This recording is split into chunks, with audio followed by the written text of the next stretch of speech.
Yeah, start with the bank, you must end with the bank. Then after that, do you still have to do your research paper? Thesis already.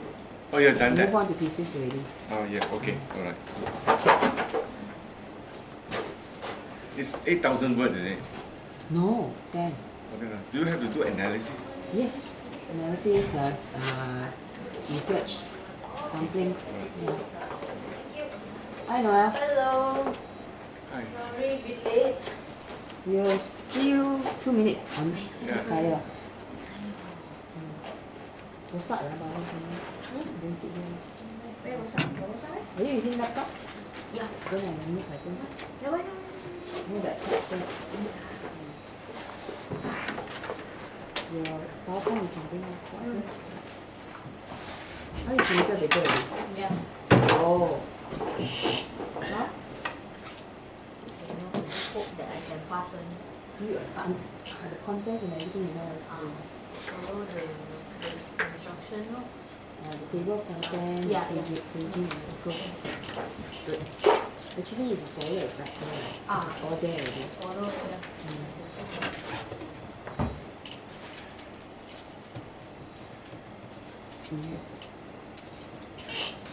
Chen Yang. Chen Liang. Hi, Noel. So you got 2 people lah. Morning, Prof. 1, 2, and then you can have the link. The one you met before.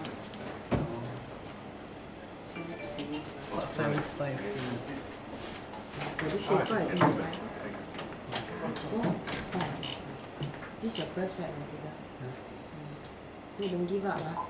Fighting. You talk about give up, I tell you, I was like texting me. I want to die lah. I really want to say Yeah, first paper ni, Maddie, which I tell you the worst one is around 4th or 5th paper. No, somehow I was procrastinating. I'm a big fan of a procrastinator, you see. So I was like, procrastinating, what's last minute? Hi. It's okay, by time you learn. Not to procrastinate anymore, right? First, you'll get familiar with the exam paper, then the assignment, then you're okay with it. But I think somewhere like I say, the curve is around the 4th or 5th paper. I also, at the time, God! Why? I want to give up. Why? You're already halfway. God! So it's good that you have link. Yeah. You must always have a buddy. Yeah, yeah, that's important. Right? It's like a support Yeah. for each other. So right? I cannot be your buddy, you have to find them to be your buddy. Because Support you each won't other. see me already after this. We will support each other. Second paper. Second so paper. same, almost same.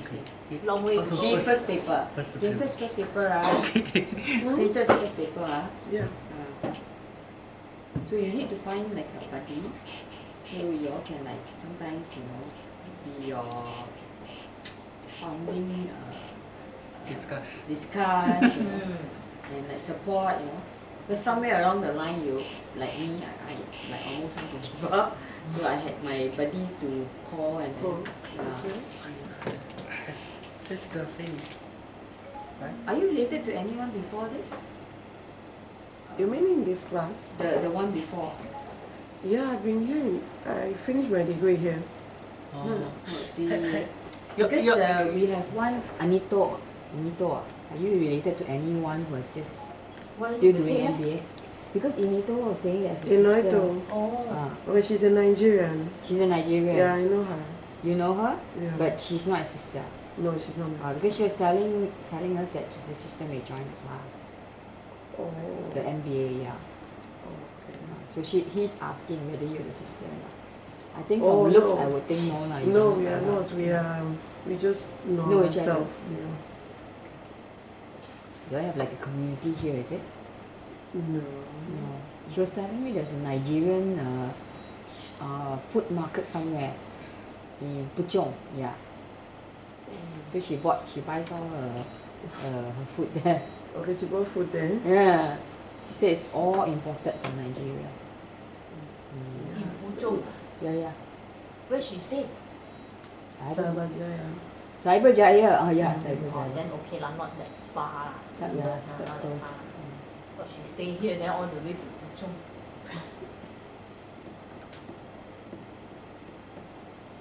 So your buddy what time coming? Don't know eh. You text her can ah? She's the only one left.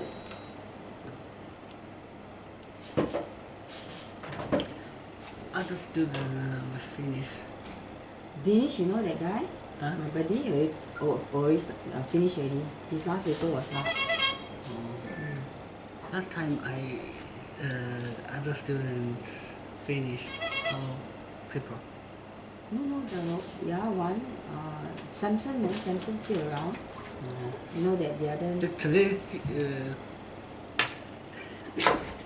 today, I don't want to speak to you in Mandarin or else you know learn, huh? today they didn't come. Who? Which one? Like last time, 8 students. Oh no. He finished already. He's Finished now it. doing his This- thesis. This was his, MIS was his first paper. Yes, So- it was his first paper. That's all. Yeah. So that's why his last paper was last month. So you don't see him anymore already. The other guy you see Samson? You remember Samson? Samson. Samsung. Tall one. Also from I think it's Nigeria, Zimbabwe. Or Algeria, I don't know.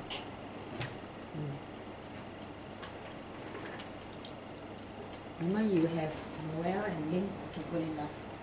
Okay. Don't talk to me in Mandarin. I talk to him Mandarin, he won't know how to listen. You won't understand your Mandarin. He won't understand my Mandarin. So Lin, how? Message on the way. On the way, You start first. Dr. Chen. Yes. Okay. I will start now. I'm trying to look for the attendance list. Oh, Is I that get you She saw long time she got start at 10.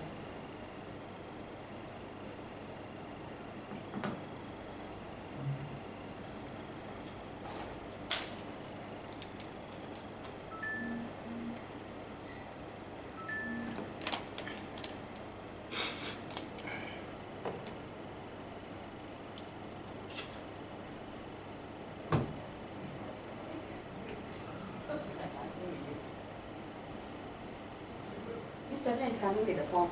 Okay.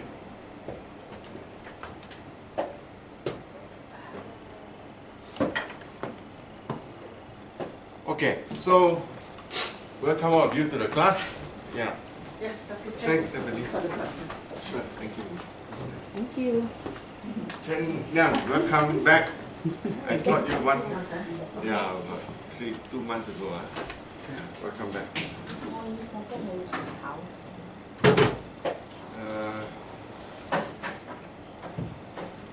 Let me see. Welcome, Princess. Yay! Yeah, welcome first in the and yourself is Pei Ong Pei Pei- oh, Pei Yin, okay, You can call alright. me Noel. Noel. Noelle. Yeah, okay, Noel. Choose a Noel.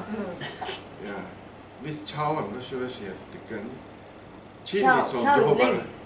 Yeah, Chow Kim Ling. Ling. Ling, that's right. She's not here today. She on the way. She's on the way. Okay. She thought it's 10. Okay. Then we have, of course, the Samson. Johor And the nobody guy, ah? Johor Chin, today he's not around, it seems. Oh, David Yeah, Chin. so just sign your thing. Okay. MQA, meaning the Malaysian Qualification Agency, has specified that no lecturer can take more than 2 modules in a particular program. Oh. This is to make sure that colleges or university will not exploit the situation. But how does UNITA can have MBA but finish in 10 months? Sorry, what I mean is the one particular lecturer cannot conduct more than 2 modules. Oh, you mean like the lecturer? yes, Okay, lecturer. got it. Yeah. So for MBA, I take the organization development, ODC and change, right? Plus, I think that's the one you attended. Plus, I take the MIS. Okay. Yeah. Then I also lecture the doctorate program on organization development also. Right. Yeah, but for all those programs, I love MIS the most. Thank you. Because the reason being that as I teach, I'm also learning at the same time. Management information system, it is something that is cutting edge. Right? It is progressing every moment. And as we speak, in China, they have just launched the 5G service, actual service. They are no longer talking about putting the infrastructure in place. The infrastructure is all there. Now it has come down to people actually using the 5G phone. This has been launched. So the world is not going to look back. Right? As they launch a 5G, they are now talking about putting in place the 6G protocol and all that. Yeah. So it's an amazing work. So I'm happy teaching this course because it keeps me on my toe. I'm learning as much as I teach you. I'm learning a lot. There's a lot of things out there. And I actually told the class just recently, I will be glad if I'm born today again. It's an exciting world. It's an exciting world. You know, there are so many things out there that do with internet and so on. Now, many students pose the question, is this a computer engineering class? Is this a computer science class? The answer is no, right? They always have this lingering doubt or lingering question, what is computer science, what is computer engineering, and what is MIS, Management Information System. So let's just look at it.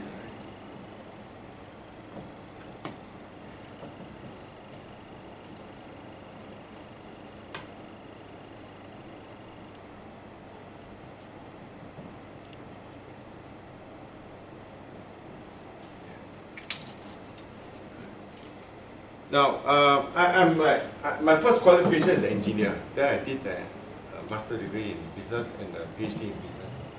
So, computer engineering is that part of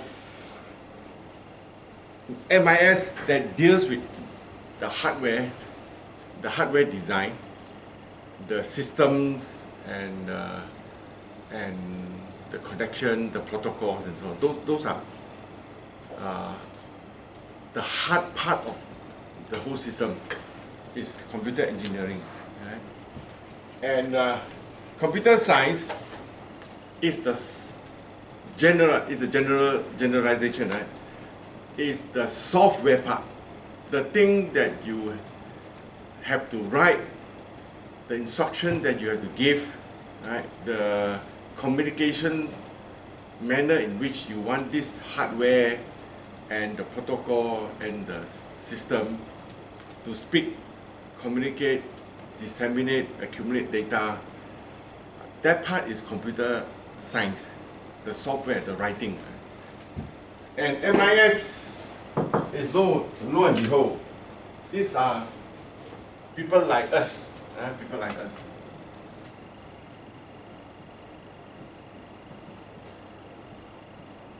The businessman.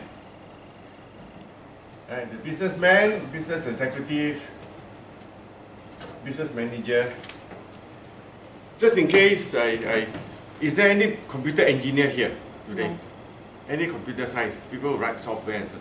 Chen, you are not a computer science, not an engineer. Okay. All right. So people like us make use, the business people, business executive, right, make use of this and make use of this. So the businessman or business executive use this and use this, not using them as human beings, use the things that these people put in place and use it for the sake of doing business.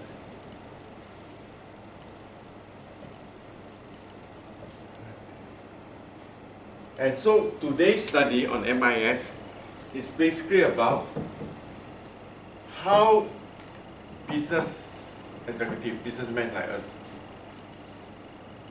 make use of this and this to do business in a manner that will increase. There are 4 or 6 things here, I think 5 or 6. We will look in detail. That tells in at least 6 ways how we use this thing that's in place will enhance or improve our business. And so, at the end of this course, if you have not been engaged with this study, you will have a chance to know how you can interact with your people in the IT, information technology, IT department, and in what way you can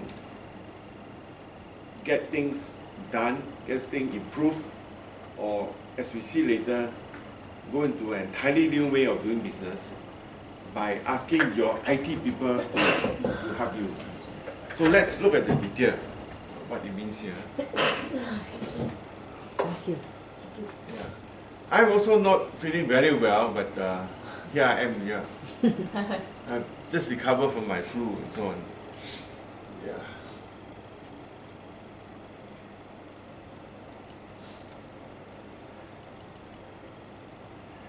Okay, this is chapter 1. This book that's taken by if you look at your syllabus or the course detail, written by a husband and wife team, Dr. Loden and Mrs. Loden. Yeah. Yeah. The husband teaches in NYU, New York University in New York City. Yeah. His book, I think, is running into the 15th or 16th edition now. It's a very popular book. Now, as I mentioned earlier, because this subject of MIS is moving so fast, and things change almost every year, this is one book that he keeps updating. Every 2 years or so, he updates the book. Otherwise, the book will become obsolete very fast. So he keeps updating this book.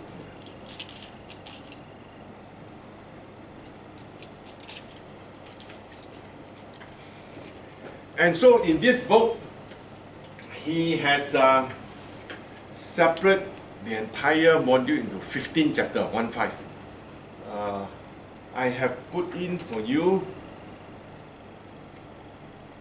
what we call teaching plan. Now, the last few years when we were teaching, we do not have this thing called teaching plan. Let me see where it's uploaded.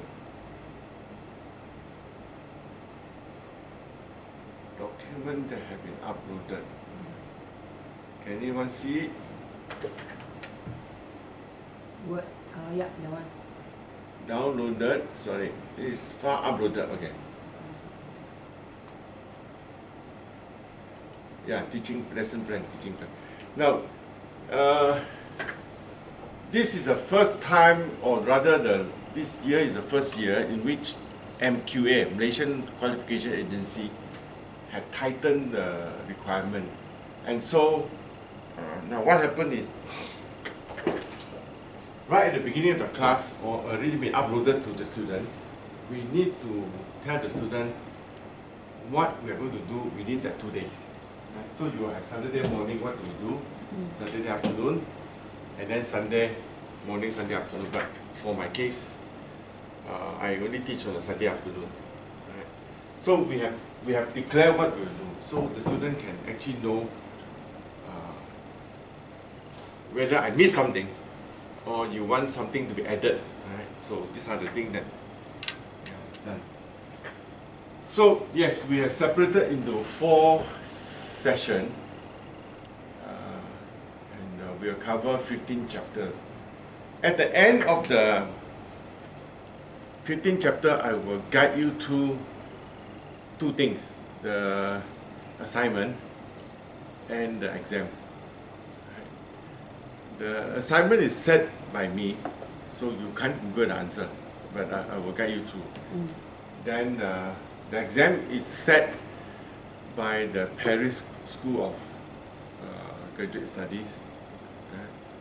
So and sorry, rather Paris Graduate School of Management, but I'm to guide you to go through the case study, and then using the experience that we have of dealing with how examiner would probably phrase or draft the question, then I will guide you as to how to answer those questions as best as I can.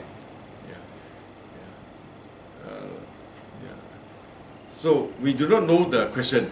Right? In this case, it's an open book, so you can see your question. It's not open book. It's No open book. Okay. So we will know the question 1 week before. Oh, you actually know the question? MIS, yes. Oh, okay. Yeah. So that'll be okay. If you Not know like the question the ABC. 1 week before, then it's quite doable. Yeah, quite doable. Anyway, I will guide you through that also. Yeah. So 15th chapter back. So this have been uploaded, right? If you access to more, you have. Chen, I just noticed you don't have yet. You don't have the access to the more portal yet. Can you go into the portal? What? Can you go into the more portal? MORE. You can go in now. Can you? I'll show you. She will This show one. you. When you go to Mantis College, there is one. Do you have this one? You cannot. You cannot go You in pay there. already, What? Mantis the College, portal. this is the portal. Do you have access? You pay already, right? Pay already. Have you you should paid? have. Okay. No. Why? I will pay Or you have after not? class. Oh, so No, it's okay. I'm not the staff here, so I'm not asking you about that payment. Yeah. I'm just notice that. So if you go to the more portal, you will see this and a few other instructions. Yeah. Okay. All right. Back to the slide. Yeah.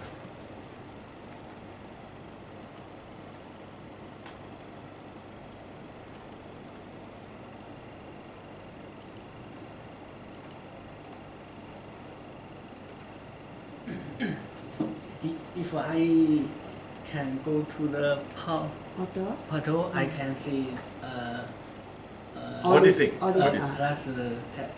All these things. The teaching plan which I show you, Oh, plus all these slides and a few other things. The case study and also the assignment. Yeah, the exam case study, the assignment and so on. Yeah. Okay, so let's look at it today. Yeah. As I said, the people like us, the MIS, the business executive, will use what these two have done and to enhance the business. There are 6 things here I remember now. At the very last, it has this thing. Right?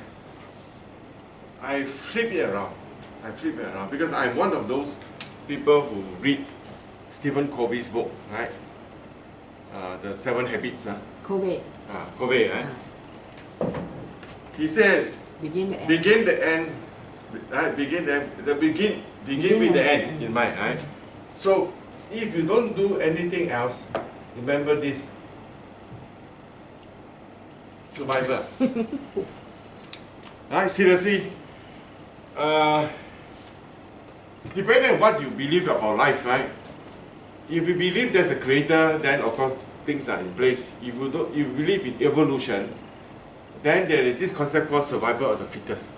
Survival of the fittest. You must be very fit to survive. Right? And if you are not fit, you die. Right? It happens in animal kingdom. If you are a weak lion or weak tiger, you can't hunting for food. You will die of hunger. Right? So, if you don't believe in, we will look at it, if you don't believe in what is about here, at least believe in this. This is what we always say about human being. Even if you don't want to be the top of the class, even if you don't want to be the best engineer around, even if you don't want to be the very good doctor around, or engineer or scientist, at least do your homework because you need to survive. I always tell a student, you don't need to be here. but you must do whatever necessary to survive. Remember, you step in just now, you said you just want to pass. and that's the correct thing to do, right? Even if you don't want to be here, right? The thing that you must do at least in your life is this, right? To survive another day. And this is about management information system. We need to do something in order to, for a very simple fact, to survive. And if we can do more than just survival, then this is a ladder. Right? So meaning that if we can achieve whatever is here, then we have a chance to move on and move up. But this is absolutely the starting point. And so MIS is something that we need to grapple with. We need to really wrestle with it. Simply because we need MIS to survive. Right? Now there have been too many failure, corporate failure, when they are not aware that this thing can cause them to die. And for every class I teach, when I ask them for the example, they know of how corporation become dinosaurs. Right? We all know what's the meaning of dinosaurs. There have been many companies that become dinosaurs. Right? Can you name me an example of a company that was very high at one time and then now is either half dead or completely disappeared? Let me start with my generation. Right? In fact, most of the cases were about my generation. Those days, when we take photograph, we were very careful because it's very costly. You buy a roll of film, 36 film, 24 film, or 12 film. You take photograph, you must make sure everybody all ready, then you take. Because you can only take one or two. It's too expensive to keep. Now you have the digital camera, even inside your handphone. You can take any amount of photograph you like. And you can see immediately. Those days, you take one or two photographs, you can't waste any more, because you have to keep the rest for the rest of the day. And then you can only see after a few hours or a few days when you have to develop the film. That generation of camera is gone. Right? The story is one of the pioneer of, in fact, is the inventor of that film camera is Kodak, K-O-D-A-K, in Rochester, New York. USA. The story is, in fact, Kodak was the one who invented digital camera. They invented film camera, yes, that's for sure. They were the first also to realize that digital camera can be used, but somehow they didn't make the business decision to go ahead and use digital camera as a business. And the rest of the, as they say, is history. Kodak is no longer the contender, it's no longer a player in the whole industry. Kodak didn't die. It has gone into some other thing. It has gone into system for making movie. So if you see movie today, at the end of the movie, you will still see Kodak, some credit there. Handphone is the other one. Of course, today we use iPhone, we use Huawei, we use Samsung, all kind of phone. But when phone first came out, it was Motorola out of America, right? And then there's also Nokia. Nokia was a very famous phone, and it dies. Right? We all know how it dies, right? Then, of course, at one time, almost all business executives use BlackBerry, correct? Right.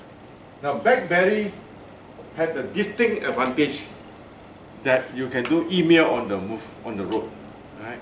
And therefore, every executive was carrying an email, carry a BlackBerry, and BlackBerry had the distinction of having a physical keyboard, right? It's instead of virtual keyboard that we know today, right? They have physical keyboard where you can actually see the key quicker and the number key. That generation also had died. So corporation is filled with many instances of becoming dinosaurs if they are not careful. And so there is no telling. That means we can't predict what will die, what will continue to progress. And therefore, it is a dream. It is also a nightmare at the same time. Now that's interesting. That's why you notice why I love to teach this course myself. The internet technology, or the way technology is moving, can be a dream and a nightmare at the same time. If you handle well, and if you can take a ride, that means you go along. It's actually uncharted water. It's a big dream, right? You're out there, you can do whatever you like. But if you don't handle well, it becomes a nightmare. You actually die because of being left behind. Let's look at the detail of these 6. I've gone through all this. Yeah. I have explained to you the differences. Okay, these are the 6 things. Why do business executives need to invest heavily in information system?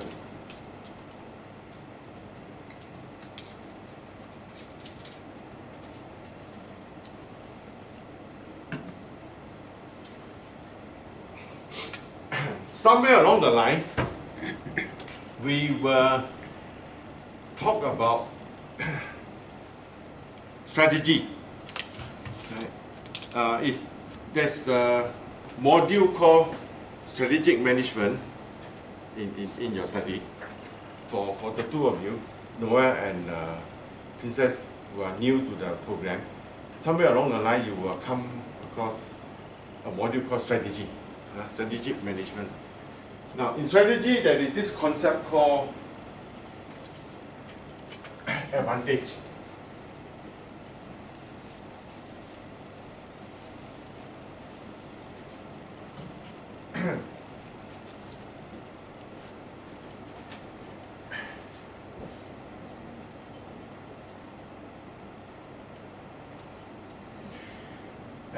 This word called advantage. The advantage is just a simple English word. What is the advantage I have? Chen, I hope you can catch this. My Chinese is not very good. Right? The advantage is like 什么？优势。Okay, I hope I'm right.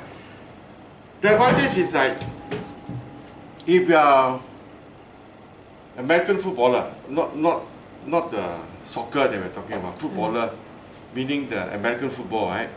Something like rugby. Normally the footballers are very big size and they have very strong arm, and they are the people who knock. So if you are very small size, you don't have advantage, right? For American football, right? If you are very big size, 6'8", you know, and you are very muscular, and you just charge at people, you have the advantage. That's called an advantage. Right? So this is advantage. In business or in strategy, you must have an advantage over some other. Now that advantage must be a competitive advantage. Right? So the advantage is used to compete with one another. Right? The advantage is for you to compete. And so, in corporation, in company, the whole idea of having to invest heavily in information technology, right, is that you have to survive. The first one, which I've covered. Remember, I said I want to flip it around. The second last reason that you invest heavily in IT is because you need to have the competitive advantage over someone else. However, unfortunately in life, right, whatever competitive advantage you have, someone else is going to copy. Now, of course, a short guy cannot become a tall guy, or a very skinny guy can. A skinny guy can become a very buff guy. Every day he go to a gym, right? Not become fat, become very muscular, right? Certain things you can change to become competitive. Certain things you can't, right? But in business, the answer is you can. Right? If you invest in the right people, right, and you invest in information system, invest heavily. Now, invest means you make the right decision. We will talk about investment later on, right? It's not just buying. Alright, sorry, I hope I wouldn't go wrong here. Malaysia is very famous for just buying. Right? We hear all kinds of story. Buy, spend money, buy. Then the machine is not used, the whole system is not used, and then nobody maintained, and all the money is wasted.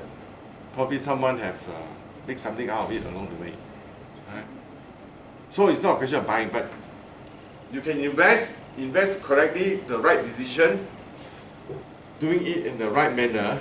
The investment is supposed to give us a return. Return means the benefit. When you buy something, you must have the benefit. Right?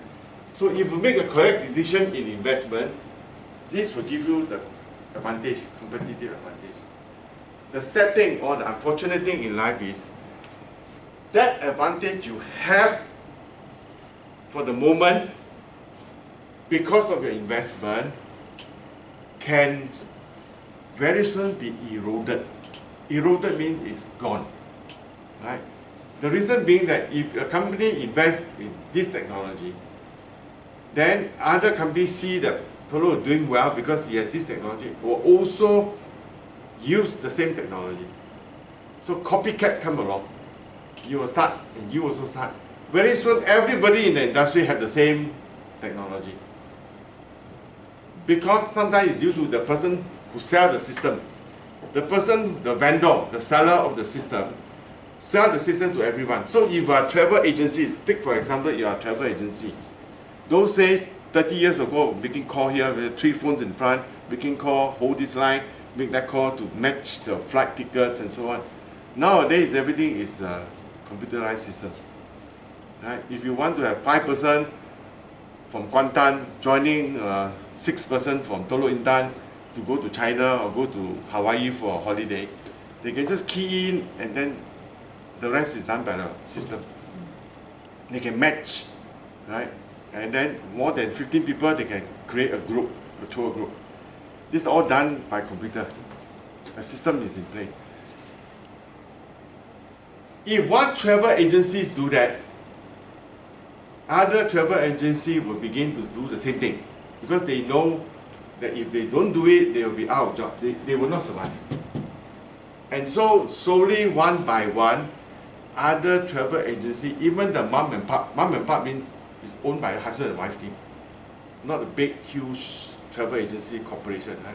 Even the mom and pop shop will start buying into this information system. And more than that, the person who writes such software, the vendor of those software, will start selling the same software to everyone in the industry. And so the advantage you have will very soon disappear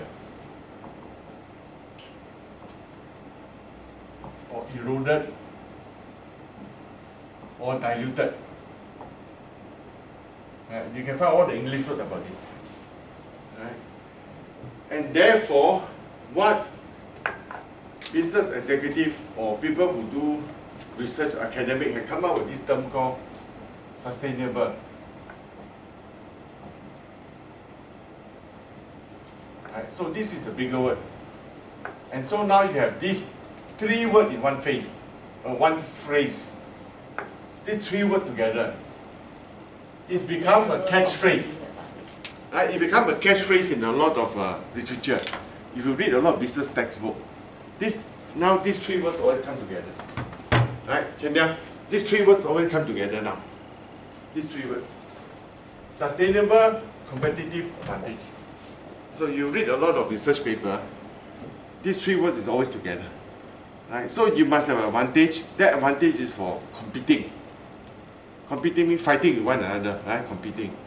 And that advantage must be sustainable, meaning that you can keep it for a long time. Sustainable means you can go on for a long time.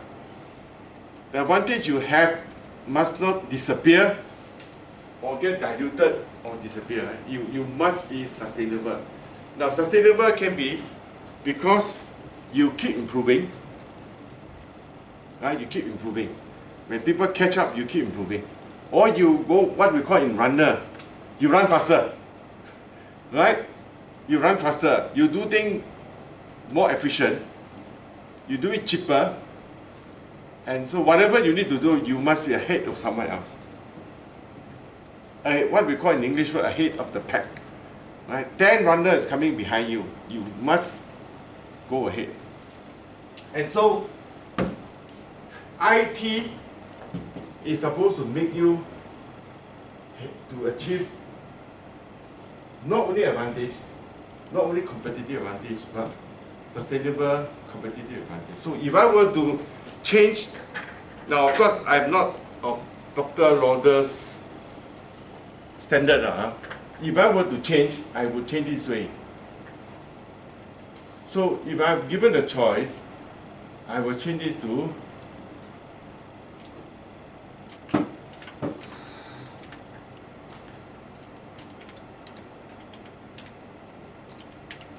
sustainable competitive advantage. This is added by me. Right? I don't think anyone will quarrel with this. Right? He didn't choose to use the word, but right? But I think it will not be wrong, or it's actually more accurate to say that it's sustainable competitive advantage. The sustainable here means in MIS term means the particular company will need to every now and then keep on updating. Update, expand, find new way of doing things. Yeah. Do it faster, cheaper. Yeah. Right? Version, new version, things like that. Yeah.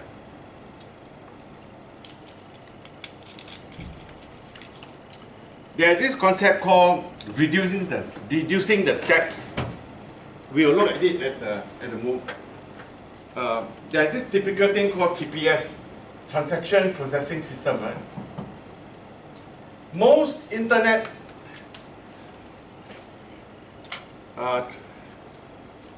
sales and purchase happens because there are certain what we call transaction process.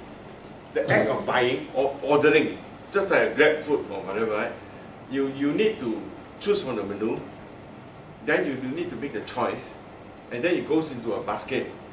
Right? After the basket, you confirm, and then you go for payment system, and then there's a online verification that your payment is valid, done, and then they send to you the invoice and it's on the way.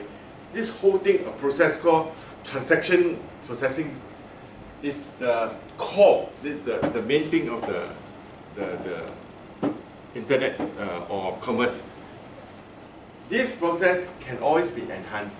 If you can do it faster, cheaper, then you keep yourself ahead of others. Now, transaction processing can be enhanced by, remember those cases where if you are regular, your data already been stored, and a repeat visitor need not key in your credit card every time you visit. Now, however, by keeping your credit card in the system, it can also be a source of security problem. Right? If I keep my security card inside a certain payment system, I also worry that it may be hacked. Right? And so these are the things. But because of that, there is also this concept called the primary payment system, the secondary payment system. Right? So if one certain website have only primary payment system, it doesn't have a secondary, the company that have a secondary payment system will be seen as better in terms of the ability to do transaction compared with the first one. Right? So These are the things that go on. Banks is the same thing. When you do bank payment, if you have regular or preferred recipients, right, you can store in, instead of every time you want to do some transaction, they will send you the tag number. Right? Once you have a regular payment system or the recipient, then you store these people there, and then you can just do it without having to have a tag. So these are refinement of the system that each company had to decide. Right? And there are enough of rooms, enough space for each company to continue to refine or improve their system. And how a company improve that system is the one that will differentiate itself from the rest. And that's where we are talking about here, improving decision making, right? And become operationally excellent. Okay, let's continue right from here.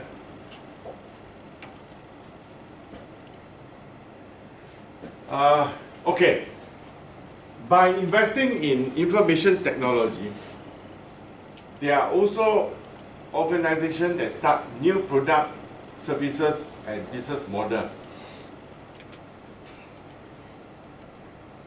Can you think of anything, example in your life, or that you know of, that by using IT, they can actually start new product? We are here now. Yeah.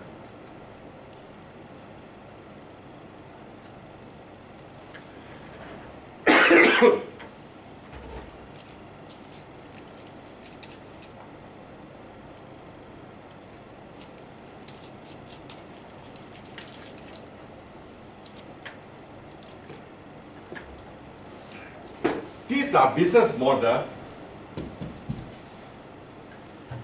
that were not there maybe 10 years ago, 10, 15 years ago. It didn't exist. Right? But because of the IT, now, not because of computer engineering, not because of computer science, it's because of some guy in the MIS started this, the idea. Now, is any of you user of these things? Right? I think all of us are user of this at various times of our life. Grab is common, right? We know that Grab has already bought out Uber in Malaysia, in Singapore, in this region. Right? Airbnb, we know. My daughter is now involved in fintech. Right? Now, this is one very exciting field that they could go in, financial technology. Autonomous vehicle, it's being tried out in various parts of the world.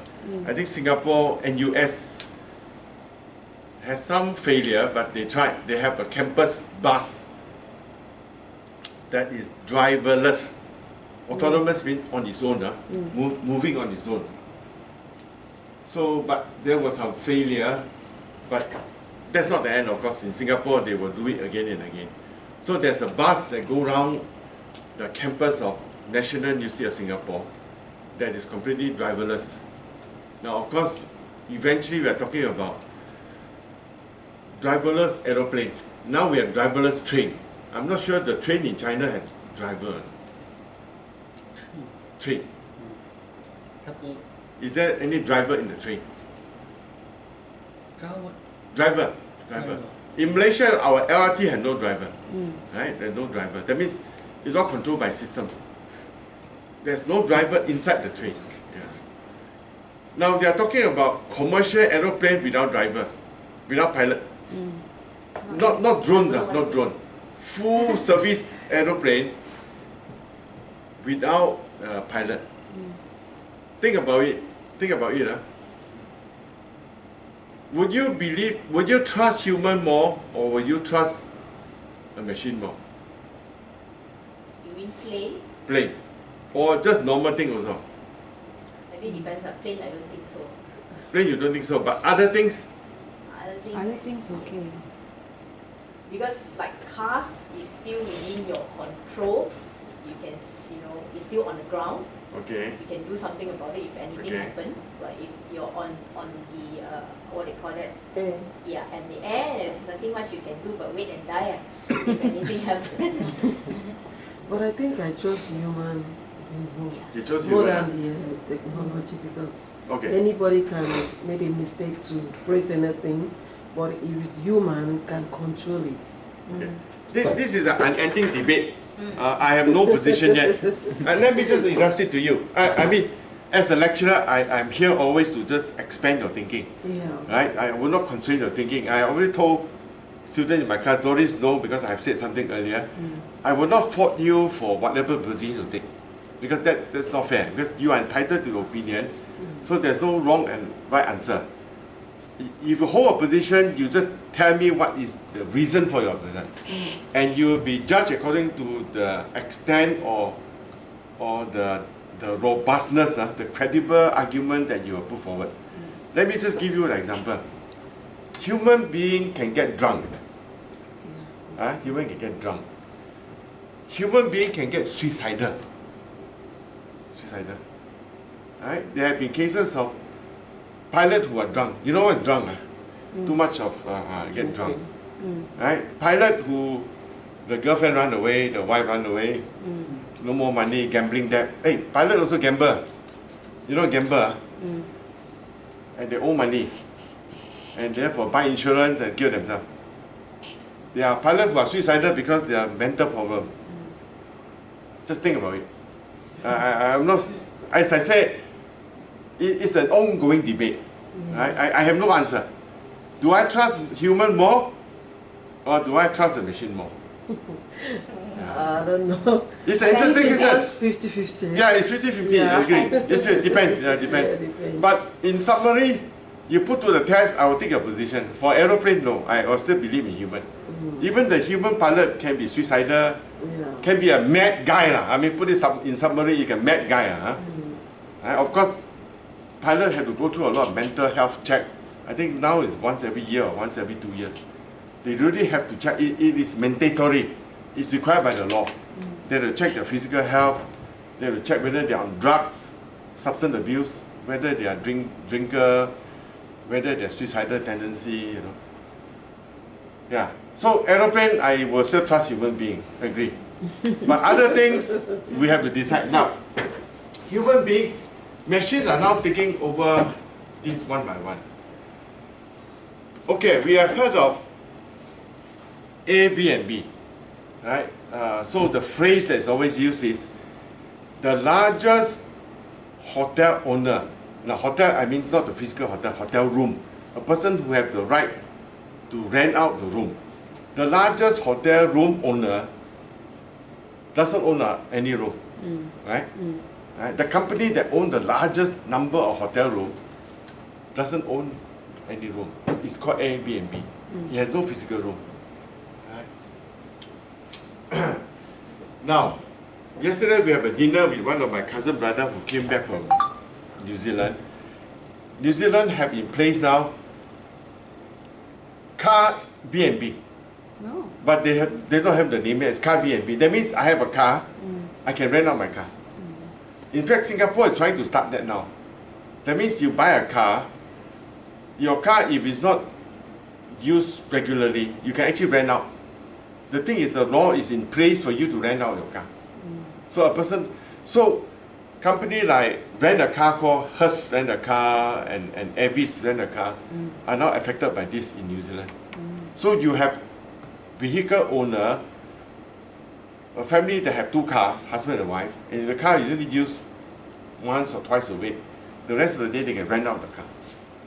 Now, but it's eating into the business of company that rent car, Avis Rent a Car, Hearst Rent a Car. But that's why you call disruptive technology. It's exactly like Airbnb. Now, Airbnb has affected hotel business a lot, but yet there's nothing they can do. Grab service has also affected taxi driving a lot, but that's the way the world is going. But the vehicle Airbnb, right, can actually kind of enhance the Grab business as well, right? Yes, in a way. that's true. Yeah. But of course, The Grab car is what we call point-to-point service. Point-to-point meaning that I want to go from A to B and B to somewhere else. That's where you call it the point-to-point. The car B&B is I need a car for the whole week or the few days I want to go somewhere, so I rent. So it's more on a longer term. Long term. Instead of renting for a car to go back to hometown, right? I rent the car and go home and then come back again. So that is that's a particular market segment that is being serviced by this car B&B. So things are changing. Now these product services are made available because of information technology. One of your assignment question talks about this. Since we are here, we will just talk a little bit about it. I asked the question, what are the business model? Yeah.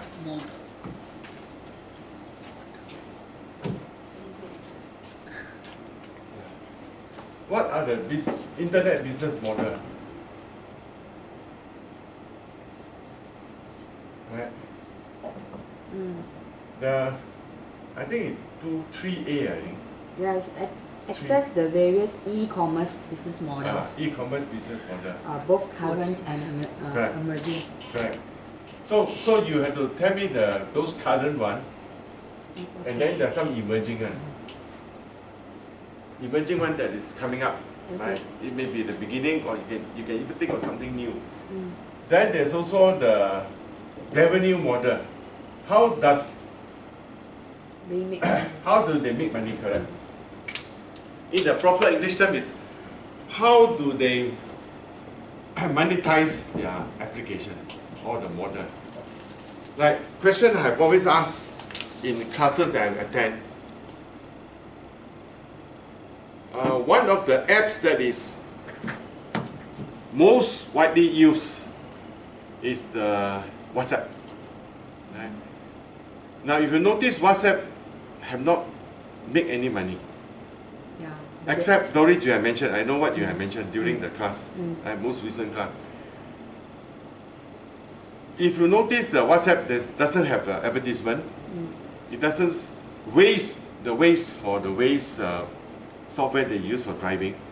Every time you stop at a certain traffic light, once you exceed a certain amount of time, 5 seconds or whatever, advertisement will pop up. That's how it earns money, right? But WhatsApp has zero advertisement. Now you have mentioned that WhatsApp pool our data, right? So WhatsApp, they actually use our data, all the exchanges that's going on, and they sell those data. They actually make money. Of course, they won't fully disclose how they make money. Yeah. Interesting, huh? Yeah. Now, just in case we think that it's not true, remember the general election G14? There was a lot of talk about this company called Cambridge Analytica was pulling out information from Facebook, pulling out information from WhatsApp, because whenever people talk among each other, we will express our opinion. It's a little stupid, that's not good. And said, bring down the fellow, put up this fellow. So all this information are exchanged, and they using big data, they can actually extract those information. And once they have this information, they are going to sell it to someone who wants the information. They are buyers. There is always buyer. We want to know how our ranking is. We want to know where we stand. Right? We want to know what is the opinion of the people on the ground. And so, at the very least, I think WhatsApp is doing that. They take all our data and they will sell it to, later we'll look at how company specialize in extracting data, accumulate data, and then after the analysis, they segment all those data and sell to specific people out there who wants to buy those data. Data is like personal details, like your name, your birthday, and everything. Details, what you want, what you like, what you want to buy, what you don't buy, it's all there, the data. They actually sell data. Actually, Dr. Chen, I think, like Instagram, right, you have your private account and also a business account. Right? WhatsApp is going into your Correct. business They account. they so- may be coming up soon. yeah, it's Yeah. actually already in the bus already. Yeah, People okay. talking Already in the about bus. Mm. It's just like LinkedIn and then everyone, yeah. Mm. Yeah. What they need is they need the size first, the community, the particular, yeah. Once they have the size, then they can decide. Once they capture you, that you are hope you can get out, then they have the premium version, paid version. And the rest will still enjoy the whatever is there. Yeah. Agreed. Right. So new business. Now, this is the third one. Remember there are 6 things here. The third one is the customer and supplier intimacy. Yeah. This is something that we will look at is related to this thing called customer relation management software, where because of the IT that's in place, information technology that's in place, they can actually track their customers so well. They actually know what you like, what you dislike, what are your preferences, what are your dislikes, and so on. Everything is there, right? Of course, we always say, Mr. Google know more about you than your wife. That's always a joke, right? Google know more about you than, of course, except God, right? Google knows the most about you, right? Your like, your dislike, what you do, what you don't do, how you move about, all these are known to Google. Right? And those data about you become the business to someone else. Right? And so someone actually coined the term somewhere. If you get something for free, right? If you get a product for free, just think about it. Most likely you are the product. Yeah. Right? If you get some product for free, it's likely that you are the product. Right? So if I get WhatsApp free, if I get Facebook free, actually because I'm the product, because what Facebook wants to know about me, WhatsApp wants to know about me, because they can accumulate all the information about me and sell it to someone else. Yeah. That's what it means. So literally this is another debate. There's no such thing as free lunch. Right? It's always been said, I think it's said by the famous economist in the University of Chicago, Milton Friedman. Yeah. There is no such thing as a free lunch. Do you agree? This is another debate which is always on. And there's no right or wrong answer. Right? There's no such thing as a free lunch. That means when the person buys you a lunch, there is a reason. The only time when you have free lunch is what we call legal, that's a legal term. And it's a proper legal term. Natural, out of natural love and affection. This is a term that's used by lawyers in a lot of documents. When I give you something, the father or the mother gives something to the children, they always say arising from natural love and affection. It's natural. Right? The father or the mother want to pass something down to the children, natural love and affection. Husband and wife, of course, I mean to a large extent, right? But it can also be not that. It can be also murder, right? but anyone else give you something, there is always a motive. I mean, most likely there's a motive. There's no such a, but it's debatable. There are people who do it out of altruistic reason. Altruistic means really do it without any reason. Yeah, there are a lot of stories about religious people abusing, you know, and all that. But there are also religious people who do it out of genuine love, no return. Right? Of course, you say the Buddhists do it because they are out of love. But there's also a reason why, because they want to go to heaven. Right? They want to go to the whatever. Right?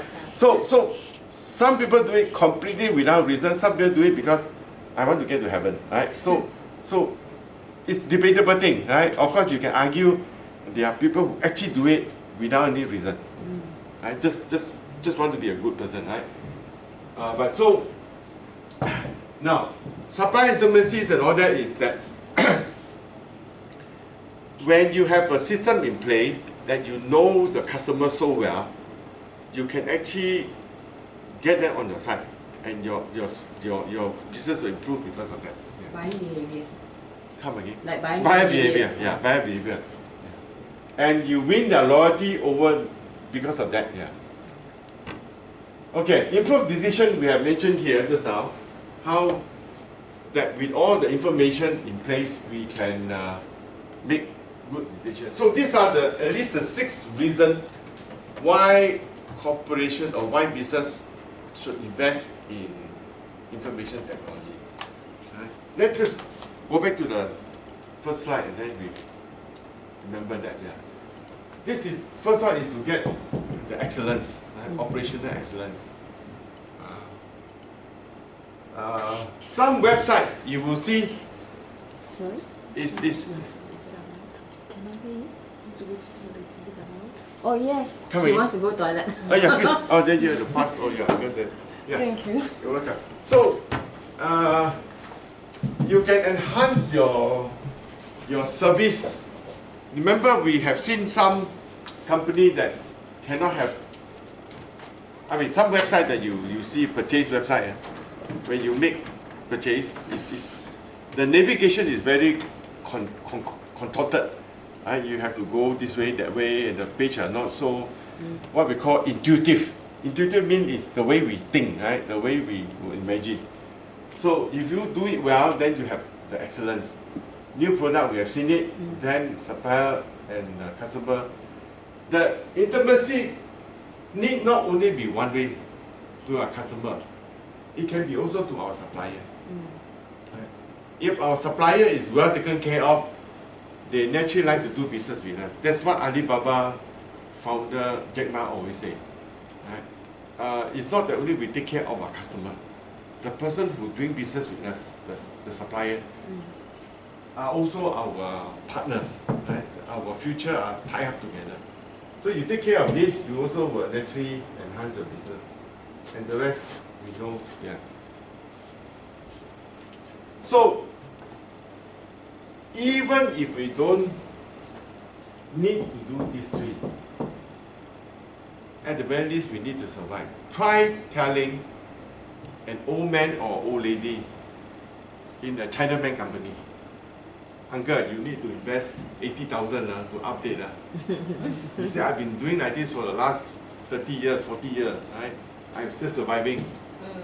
Why do I need to pay 80,000 to do that? Right? This is it. But you, of course, if the business ends with the life of that uncle or auntie, that's okay, fine, because no one is going to take over the business. But if the business needs to survive to the next generation, then the investment in IT has to be there. Right? And we have seen so many mom and pop operations have transformed themselves by using IT to survive. Yeah. Now, of course, China is needless to say. Yeah. China have moved by leaps and bounds. Oh, with WeChat you can do anything. With WeChat you can do anything. Yeah. Anything, fantastic, yeah. Buy vegetable. Go market, can use WeChat. Market.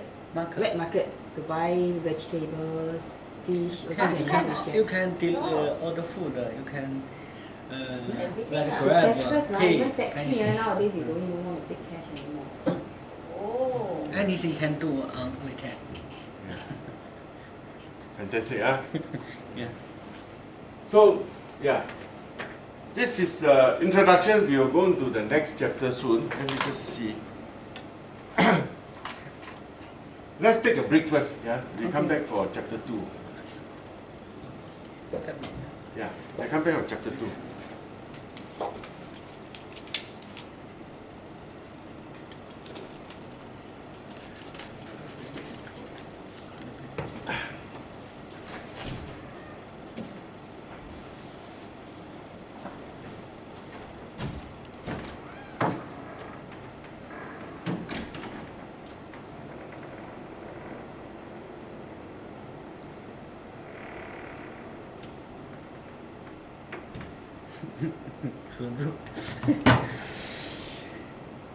Collaboration.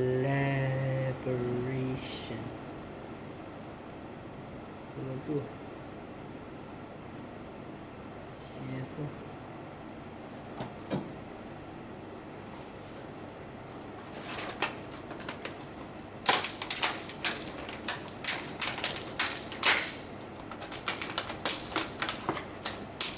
Everything. I should see任何事。Anything.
Still haven't paid money yet.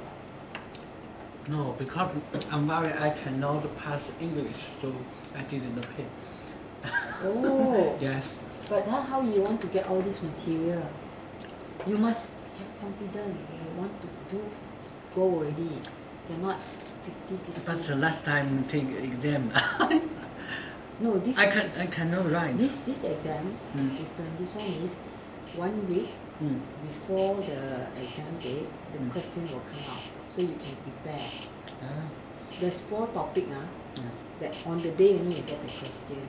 But because this topic is the first paper, and you get to know the question before the exam, so you have time to prepare. At least make you confident. Then when you are more confident, then there are subjects that is the one that just you only know the question on the day. Otherwise, you cannot go anywhere. You know what I mean or not? You know, confident, wait, try. Every time say cannot. So how you want to learn? You understand? So this one is okay. 1 week before your question comes out, then you have time to prepare. Cannot like halfway.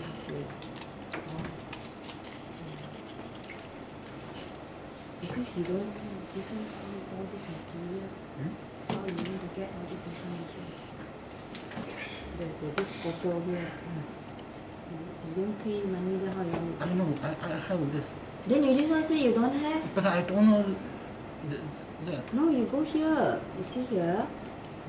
They have a lot of topics. You choose this one under the... I have entered this web, this page. Yes, and then? But I didn't see this. Yes, so you choose this one. You click here, under Management Information System here, then all this will come up. Your case study is here, your assignment question is here, all the information is all here. Then you besides this, then you can find other material, like you Google for all those topics on the same one to get different. You see you don't have?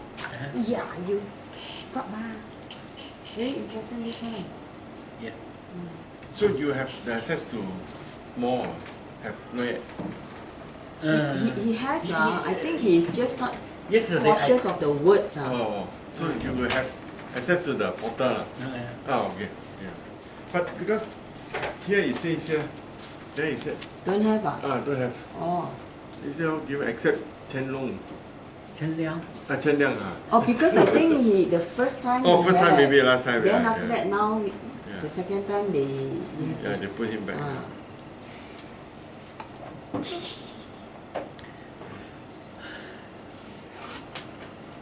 Okay, Mr. Confident. Thank you. Have I asked you before which part of China you come from? Nanjing. Nanjing. Oh, you're from Nanjing. Yeah. Oh, okay. Nanjing, yes. But most Malay Chinese don't know Nanjing. I know it's Nanjing. Just know Sichuan, Guangzhou. I have been to Shanghai, Beijing. Suzhou. 苏州啊，苏州很靠近了。在一起。苏州 I've been to义乌啊。 industrial Okay. area. All around the world, businessmen go to Yiwu buy products. Yes. Oh, Yiwu. Yeah. It's very big industrial area. Oh. Very cheap, right? Yes. Cheap. Where is Yiwu? Sorry. You which part of the world? I don't know. 浙江。 Which state? Which? 浙江、上海、江苏。 Oh, okay. That The belt. same stretch, The stretch. Together. There's a lot of suppliers there. I see. Yeah. A lot of suppliers. Yeah. They have the industrial area, and there's one area is very rich people one. The place very nice. Yeah. China top rich province is 浙江。阿里巴巴okay, yes. 杭州，浙江，然后上海，our province 江苏。All the rich people. All the rich people stay. Yeah. Including you. Most, most rich men and rich people in these three places. Very good. Your English. Huh? Very good. So you stay here full time? I want full time, but no choice. Oh, okay. Right. You do full time. My younger sister working in Shanghai International School. Now he need English teacher, but I cannot do it. Oh, you cannot. Oh, okay. That time he asked me, do you want to as a teacher Teach. in his school, because his school a lot of Chinese students want to go overseas to study. They need pass English, then go overseas to study. Yeah, so need English teacher. So your degree in broadcasting is in English or in No, Chinese. Oh, okay. In China, we never speak English. So when I speak English, I'm very nervous. But I cannot speak. But this time better than last time. Yes, this one better than last time. Huh? The last class is completely quiet. Thank you. Nigeria is English. It's an English-speaking country. So no issue. In the other university which I teach, there are Nigerian students who speak very good English. Okay. Yeah.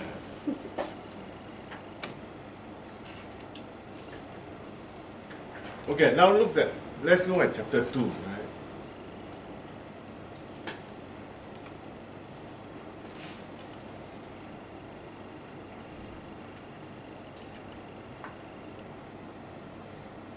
Okay. Now, we are now going into the detail of why IT or information technology is able to achieve all the 6 things we're talking about.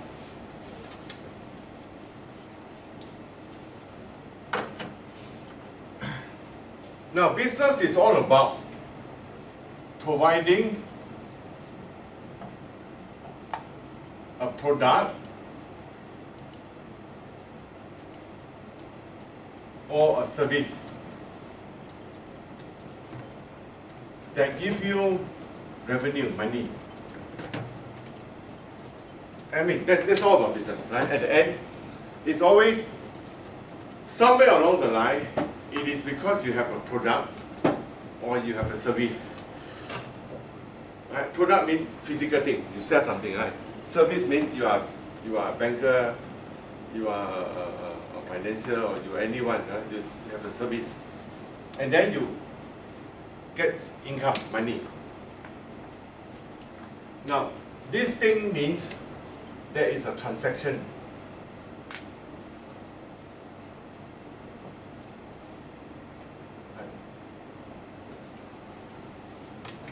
Transaction means there's an exchange, right? So somebody give you a product or service in exchange for money, or you give money in exchange for a product or service. So there is this exchange.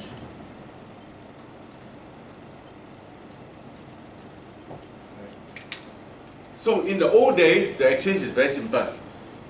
Very old days. What we call a barter trade. Barter trade. I have salt, which is actually a price commodity in the old days. People go to war because of salt. Right? Really, salt was in the Roman time. They go to war because of salt, the salt mine and so on. Then the British was going to India for the spices. The spice trade was big and a huge business. Right? All the spices and so on. Now, of course, then you have all kinds of things. Shisha was used by some country in some time, at some time, some point of history. Then you see anything is rare that have value, right? It can be copper coins, it can be all kinds of coins. And then, of course, today now there was even an attempt to have Bitcoin, right? Bitcoin, the cryptocurrency and so on. Okay. And of course, exchange can also be in the form of different currency. It can be yuan, can be American dollar, can be ringgit, can be renminbi, can be the whatever currency, pound, euro. Okay. The transaction means, so at the very core of business, at the very center of business, it is this thing called transaction. So if you read through MIS in business, invariably this concept of transaction will come back again and again. So everything that we are doing for the next few hours and tomorrow is all talking about transaction, how to improve, how to refine, and how to gain advantage over another, all because of this thing called transaction. Right? In fact, the whole world is driven by transaction. Right? The whole world is driven by transaction. Someone has said the whole world is driven by interest. Right? Interest as in the interest rate. Right? Things move because money has this value called interest rate, the percentage. Yeah. But yet others believe the whole world is moving because of transaction. Right? Certainly in these studies, it's all about transaction. Now, what is the typical transaction that we can think of?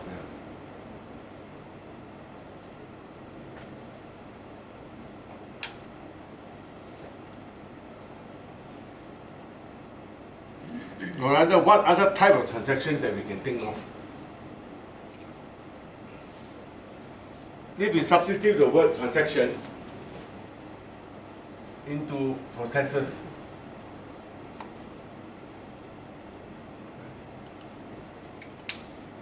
or another word for processor is the word flow.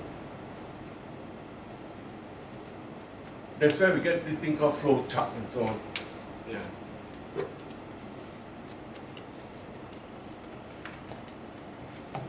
If we use a simpler term, we call steps. What are the steps involved in business?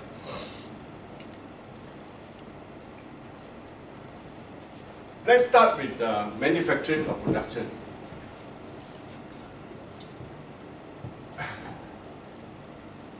Even if we look at the other end, when the raw material come into a factory, you will check the quality and you do all kinds of things to make sure that the material is the right one. And then you assemble the product. Again, you check the quality of your output. And then after that, there's a whole range of things called the logistic, where you send out, where you export, and you put into the right, you channelization, you channel to the right, what they call distribution manner. Then you have sales and marketing. The process of identifying customers, selling the product. Then this itself is a big thing, finance and accounting, right? How you do the billing, how you, what they call, make sure that you have a means to receive the cash, the money, and how you do the reporting. And of course, this, you need to have a record of your human resource and so on. These are the example of business processes that almost all business organization would have these processes in its whole in the system, right? Take for example one of those, the order fulfillment process. Once we know the process, a typical process called order process, then we know where are the areas we can computerize, where we can improve, or we can even cut if we want to increase the efficiency. Let's take for example first, starting from order. If a customer make a sales department manage to persuade a customer to buy something, then you generate an order. And then this sales department will have to submit, salesman or sales manager or the department has to submit a sales order to the account department. They will check the credit. Now whether this customer or this company is a good customer, is able to pay, is a genuine customer. Then after that, once it's approved, it will generate the invoice. And then at the same time, send alert or instruction to the manufacturing or the production department to start making the product, assemble the product, and then after ship the product. So from a point of agreeing to a sales, this series of things is happening. Then at the end, this product reaches the person who are buying. And so, in a typical company, in a very simplified form, this is exactly what happened. Right? It's the same if you have gone to buying ticket, AirAsia travel, whatever. You go in, you click what you want, and then after that, they will, at the end, you will have to have a credit card to do payment. And then after that, they will have an email generated for you to confirm your seats, your booking, tickets, and so on. And gone are the days where you have to call up a travel agency or a ticketing office. Sometimes, even older days, you have to sit in front of the desk, and the person will key in and then tear out the thing and give you an actual physical tickets. The whole process. But today, everything is done online. And that's where now IT comes in. In fact, our study about MIS comes in. Where in this whole scheme of things, right, which part of this whole process can you computerize such that you will hopefully reduce the steps involved, cut down on the staff involved, do it in a very excellent manner. Remember these 6 things? How you would do it such that you can increase the excellence. Where and how you can do any of these things. This is one typical example, right? In a very excellent manner. The third one is about customer and supplier intimacy. Supplier intimacy. Here it means that how and where you can do is such that your customer, the people who buy things from you, are so happy with you that they will become a loyal customer and they will return to you again and again. Simply because you give them a good service, you have a good experience of dealing with you, and it's cheap, it's fast, it's efficient, and they love to come back. Right? Same things, the supplier, it can be another part here. Manufacturer that's send in the raw material. Is anyone, can anyone remember this second one? Products, new products. New products, okay. service, New business product, model. new models, and all that. It may be, must we do it this way? Can we do it another way? Right? So these are the things that is involved. Is that the only way to do it? Right? So you have those things. The fourth one is, Decision making. come again, Decision decision making. Okay. This is a separate one, you may not have this illustration. The fifth one is, Sustainable, competitive. this is sustainable, competitive advantage. Then the last one is survival. So these are the things that's involved. Remember this time we will always come back, right? This is an order fulfillment. This whole thing, this word TPS will come back again and again. Transaction processing system. Many of the things that we're going to learn today and tomorrow concern about how we can increase the efficiency or change the way we do things. Okay. Okay.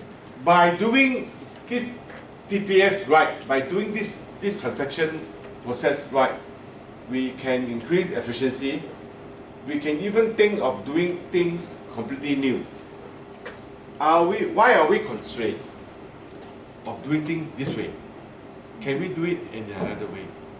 So these are the questions people often ask. Management executive ask this question: must we do it this way? Can't we do it another way, which is faster, shorter, cheaper? Now,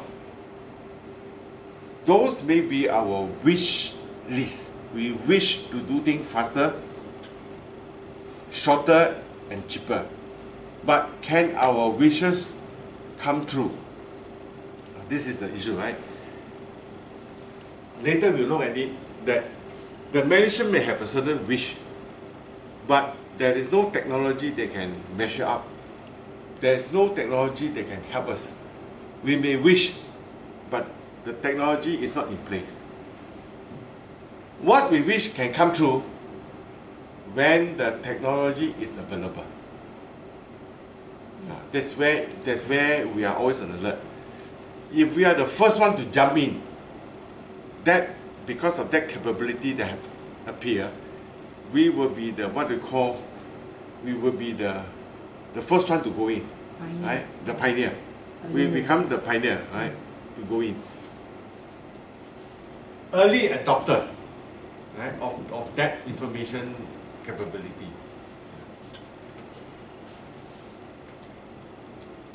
Or what we call, there's a term called first mover in strategy study, called first mover. You have the first mover advantage because you do it first. You have that, what they call the first person to move, the first mover advantage. Okay, so this is the one, right? It can be, the TPS can be sales order, can be payroll, can be shipping, can be many other things. Yeah. Okay, this is one example of it, payroll. We will study many of these things later on in the database management system, DBMS, right? Take for example one of these first, payroll. Just now we talked about sales order. The sales come in and what happened, and then the product is shipped out. This is the internal payroll, right? Where you have all the data are stored in a database. all the information about Chen, everything is here. When were you born? What is your age? What do you do? Where you study? Everything about you is inside here, database. And then after that, if you talk about payroll, right? This system only take your name, your employer number, your basic pay, and your pay rate and some tax issue. They only pull 1, 2, 3 this data pull out. Right? And if it's a government agency, they pull out your name, maybe your tax, and then your certain thing, and then just pull out. Right? So now what happened is, for managed report, they may not need all these things. They just need your number and maybe your pay and so on. Now, what happened is, later we will study this concept called database management, where data are stored in one central location, right? In a physical, what we call a physical location. 1, 2, 3, 4, 5, 6, it can be 10, 20 data. Then each of the system in the organization do not have the data inside their system. Whenever they need the data, they pull out from a central database, and they are only allowed access to pull out data from the database, information that only sufficient, or what we call need to know basis. You need to know, right? If you need to know certain things, they will pull out. They have been granted the access here. This whole concept of managing information from one location is what they call a database management system. And it is a big study in this MIS study. Many of the things that we are doing is concern this thing called database management. So you have two things here, transaction processing system, TPS, and database management system. Yeah. But I think my assignment this year, and in fact this module, because I run another MIS early part of the year, so this module, this season, plus the exam also do not cover this TPS. So happened that, but anyway, you do this because it's important.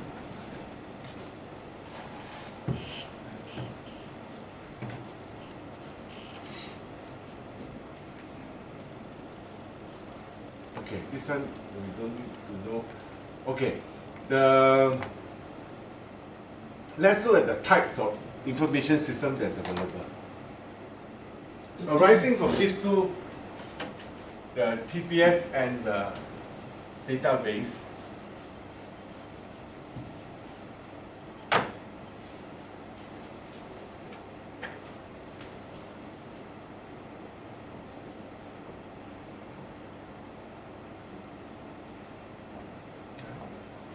you have a 3 or 4 system of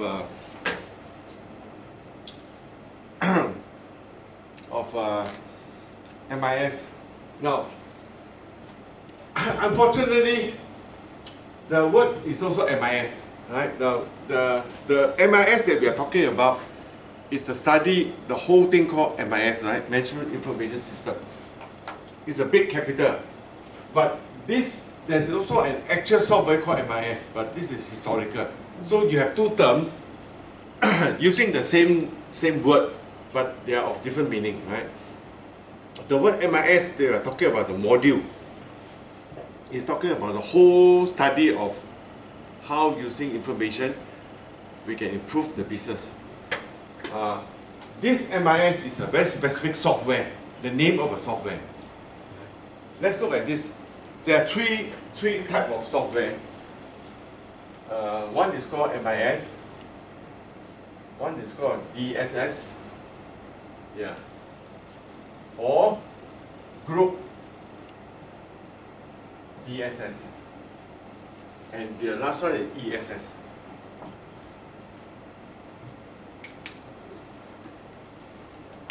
Okay.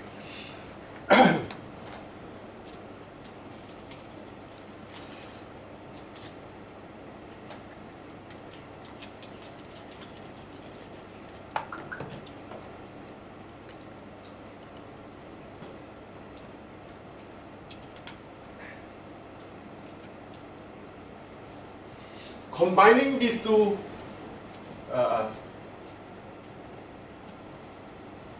characteristic of the information in the company,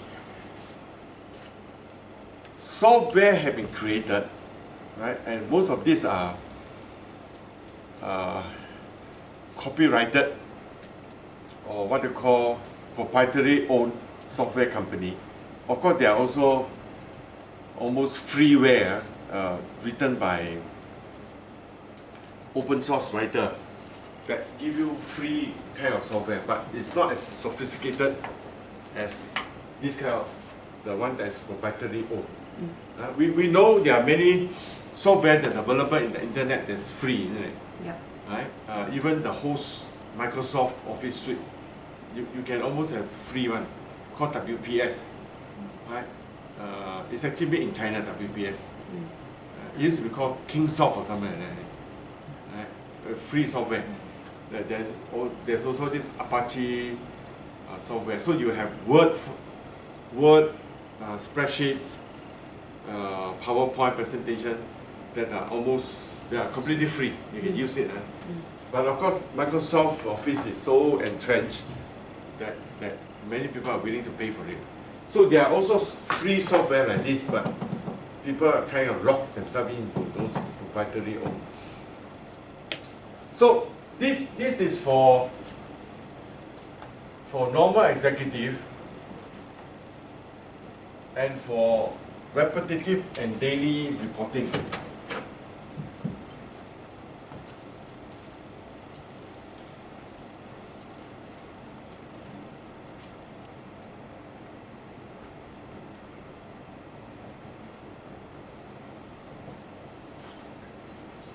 Now it's for the executive on the desk for repetitive and daily reporting. This is for executive or the managerial,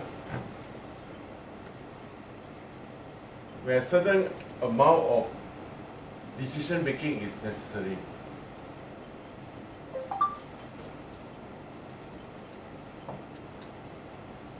Right, certain amount of decision making. We are going to the details, right? Example. This ESS is what we call meant for senior management, where strategic or tactical decisions are made. So the MIS software that we see today have these three levels. Right? We will look at the detail each. The MIS, DSS. If DSS is decision support system is used in a group basis, then you add this word group decision support. Then the last one is ESS, called executive support system. Okay, let's look at the detail of each of these. This one is meant for executive, or some text say is media management, operational management. Yeah.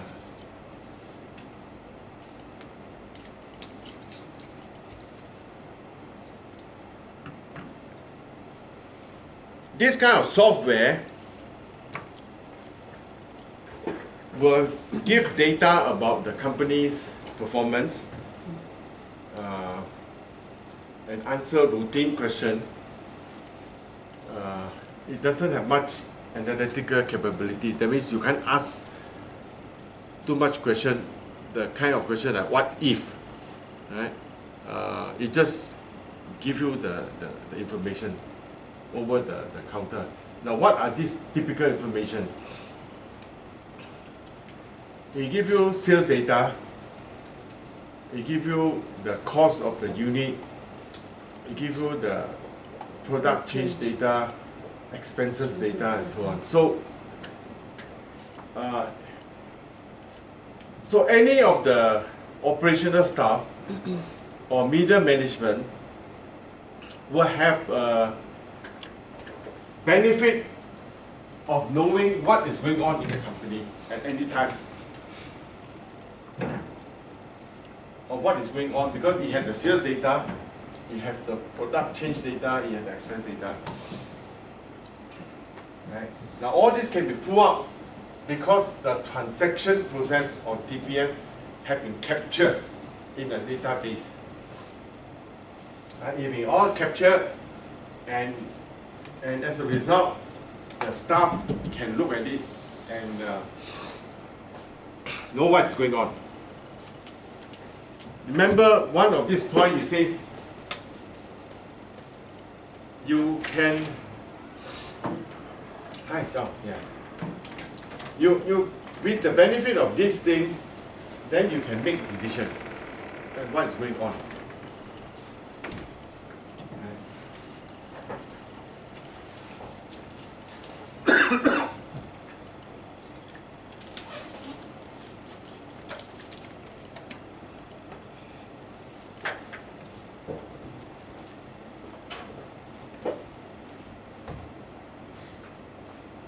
So it doesn't have much of analytical capability.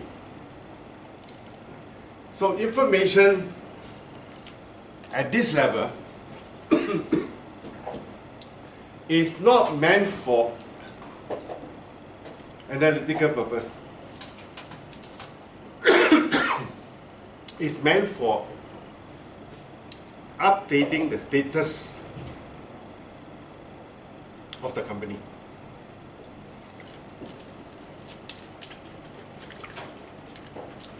If there's any decision that you need to take, it's made by human being. But at that level, the executive are not expected to make too many decisions. They are tracking. So it is just getting the work done.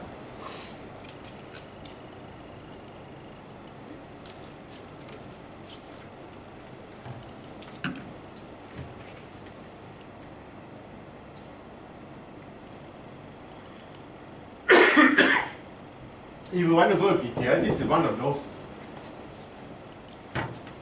detail.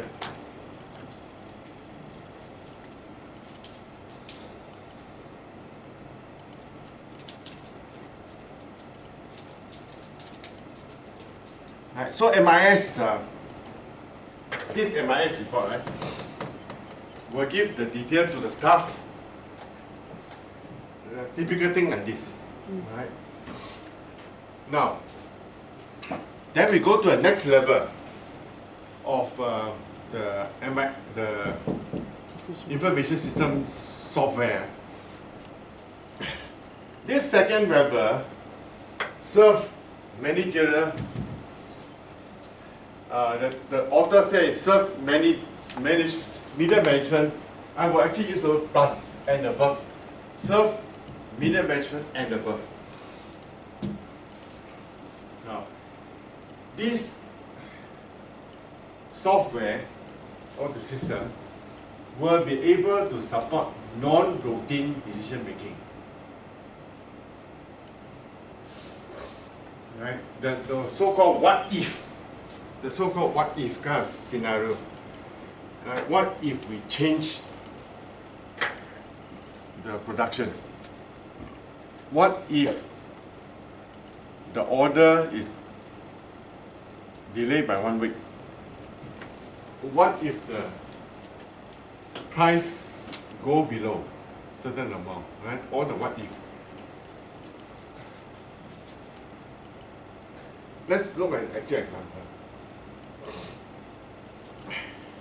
In the textbook, Dr. Loden had used this as an example of voyage estimating decision support system.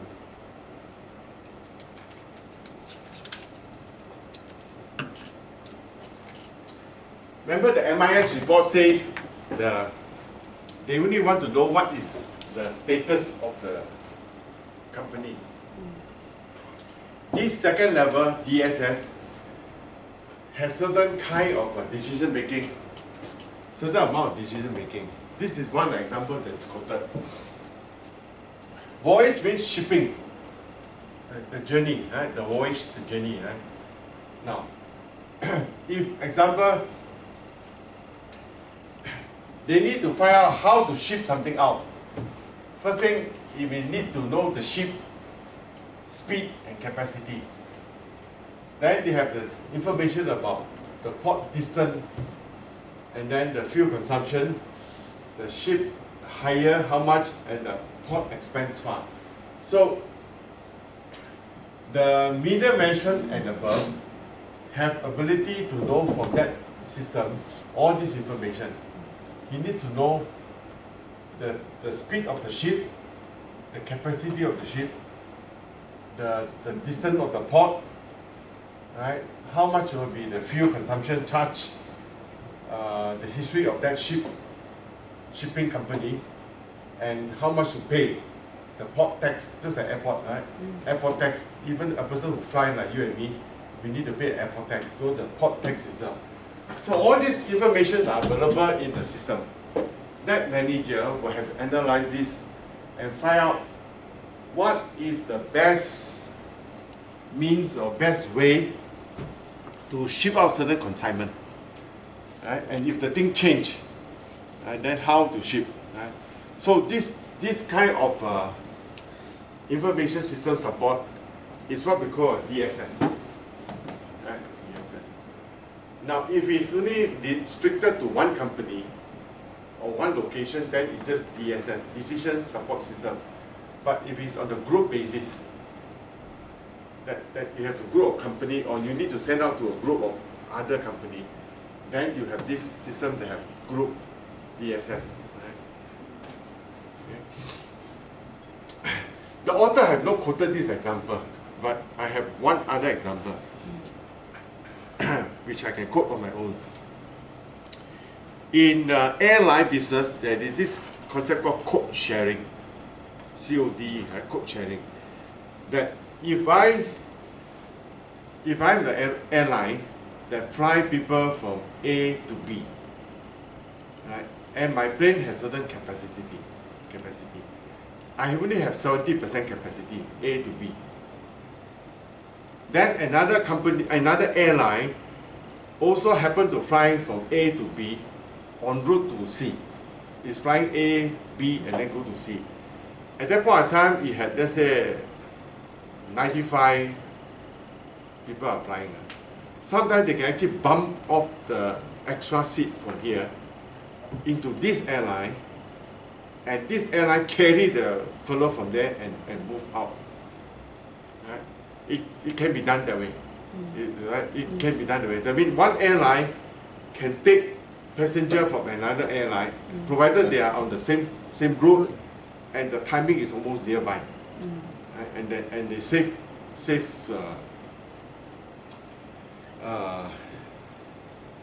fuel, they save cost that way. In fact, it's also happened in tour groups, where if you don't have a certain number, they can combine the tour together, and then they bump into each other, they call it. So these are the things that you can combine, and that decision can only be made intelligently and logically if you have this kind of software that's in place. Otherwise, you will have all kinds of calls, right? And so you have this decision support system. Another example that we can have is helping to make decision is also airline, right? But sometimes it can happen in a wrong way. What we call overbooking. Are you aware of a situation with an airline when you book a ticket, there are 5 prints. 5 print means the very small letter in your airline ticket that you buy. That with all kinds of surprise, you reach the airport, you check in even, you can be bumped off the aeroplane. It has happened, right? The reason being, sometimes they depend on the decision support system to sell ticket, meaning that the person who sell, the manager who sell or look at the whole thing, can decide and say, yes, I will go ahead and sell this seat on the aeroplane, which I think may not be full. Then it happens to be the flight is full. Not only full, you oversell, oversold. So one seat you actually can have been sold to 2 person or 3 person. And lucky is a person who got bumped off from the economy class and moved to business class. It has happened. It's a classic case, right? So sometimes you go there and check in and then say, sir, sorry, you are not here in the economy class. You are now, please go to the business class for free. You have been upgraded to a business class for free because they have sold that seat to 2 persons. Sometimes they don't give you the upgrade, free upgrade. They bump you off the aeroplane. And you can shout and yell because there's a fine print. They allow, the airline is allowed to do that. So you have this situation where decision to sell have been made, but error, right, can happen. So these are what I call decision support system. Right? You have all these things in front of you, and you use that to make a decision. So that's the downside of this kind of thing. But with this kind of system in place, you give you room to make. So most cases, the decision will be the right decision. Right? But on and off, you can have a problem. The next level of decision making is what we call ESS, Executive Support System. This is made by the senior management making non-routine decisions. Right? It can incorporate all kinds of data, and the typical one is like this, or dashboard. If you have used this system, you will have seen this kind of thing. So if you walk to a room of the director or the managing director or the chairman or the chief CEO's office, you will see that in his computer, the program is just like this. Right? You can just look at it and see what's going on. It's just that's why I call it a dashboard. Dashboard is something you see in a car. When you drive a car, what is in front of you is called a dashboard, right? It has, we know when you drive a car, you have fuel condition, Speed. Your speed, your revolution, right? And your temperature, the water temperature. So these are the things that is in front. The CEO will just look at the big data. Right? The CEO doesn't have time to look at all the detail. But these are the things that will guide the CEO. And so this is what we call ESS. And if the CEO is so used to this chart every day, he knows exactly what happened. When the moment he see this pie chart, this thing is out, or this thing has been down or up, and this is up, he will know. Every day you look at this. Right? You can actually see. This is another one, project dashboard. Right? People like me who have been in the construction, we know whether this budget is on, how many people are involved, what is our sales, the market share, and all that. So these are the typical dashboard. Okay. These are the 3 things that is used software that is able to combine all these processes and to help decision making. Right. Now what happened is that this thing moves even one step higher, one step more, get what they call more sophisticated. Right? After all these things that are available, the practitioner, people who draft all this idea of helping the company to be more efficient, move the game, so-called, move the game one step higher. Now what happened now is they have now created this concept called enterprise-wide.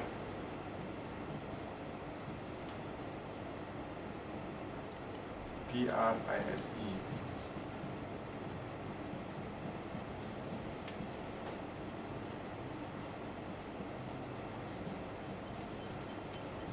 Right? So it's enterprise-wide application. Now, of course, they dropped the word wide. Right? Enterprise-wide, that means it's covered the entire enterprise. Enterprise is the company, the group, the organization. There's a term called enterprise. Right? So the enterprise-wide application. So along the way, they just dropped the word wide. So now we have this idea called enterprise application. And somewhere along the line, someone in the early day had this word.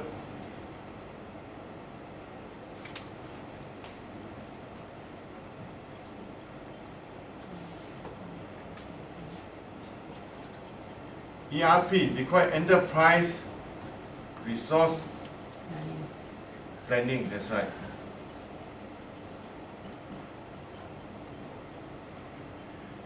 This word, which is not very accurate, but it is used from the very beginning, and somehow this word got stuck in the whole business. And so the word ERP is stuck now in the whole community. It's not a very accurate word to describe this, but since it was used from the very beginning, what we call a misnomer, right? It's a wrong term to use. But since it was used for so many years, now this concept called ERP is stuck, and everybody just use the word ERP, right? Enterprise resource planning, but it's actually meant enterprise-wide application. And so somebody one day wake up and say, all these things we lump it together and create what we call ERP or enterprise application. Now, what are these enterprise applications? All the TPS, all the MIS, all the DSS, all the DSS, everything now all work together. It's a question of time only, right? I mean, given sufficient time, like you and I will think alike, right? So why you have all this running all over the place, right? Why do you have this TPS, the transaction process system, this one, the TPS, and the database management, and then the MIS, DS, ES, all running all over the place. One day, one guy wake up and say, why do you have so many software here, software there, right? Software at that office, software office. Why not we all lump it all together? And that's what exactly happened. Right? Somebody wake up and said, we all lump it together. So the keyword is here. Right? System to link the entire, complete, every part of the organization or the enterprise is linked together into one software called the ERP. Right? Because it's an overt ERP. Again, remember just now the MIS. Unfortunately, ERP also has its own meaning called ERP. Right? But so that's why some writers have said this is called enterprise-wide application. You have the old ERP, because historically it was that way. Then you have the SCM, CRM, and knowledge management. So these are the four now. So if I were to do that, right somewhere here, okay, maybe I use this one. So the enterprise-wide application now, there's a name to it, I'll give it to you. If I mention the name, you will probably know it. So enterprise application, there's a very famous one called SAP. I think most of you will come across this one. SAP in Germany. Then there is also JD Edwards, EDWARDS. There's also this name, I think ECM or something like that, or EMC. Yeah, these are this kind of software, and there are four types here. The so-called good old ERP, enterprise resource planning. Then you have the supply chain management, CRM, customer relation management, knowledge management system, KMS. Yeah. We'll go through the detail. So some smart guy has said, instead of all these things running all over the place, group them together. And so people like SAP, in fact, it's pioneered by SAP. SAP, I think, is made out of, and you look through Google, you know the history, you will get the history. There were 4 or 5 German engineers. They were working in America at that time. I think worked for IBM. And they came up with this idea. And then eventually they moved back to Germany. And they created this company called SAP that lumped all this together.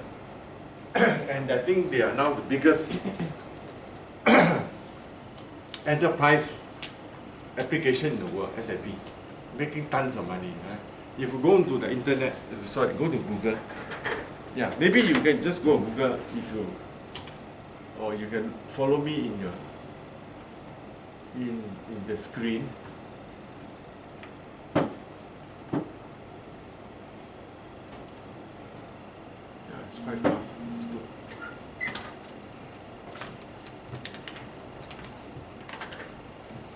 Yeah, this is the company, right? SAP. It's a very famous company. It has all the software that we are talking about. As we go along, you will learn this. But since I'm not here, I just let you know. SAP has perfected the art, and they have scanned through all the TPS of almost all the companies, right? That means their experience is so wide and so extensive. They literally know all the industries, whether it is machine making, whether it is selling burger, whether it is banking, whether it's construction, right? Anything in the world of business, they actually have studied, they know. And they have identified all the processes. If you do a palm oil, how to take out the palm oil, how you ship the palm oil. If you are in making rockets, how you get the fuel, how you make the parts. And if you are in business of growing soya bean, they know exactly, they know almost everything about how business is run. They know all the processes, and they have actually formulated all these things.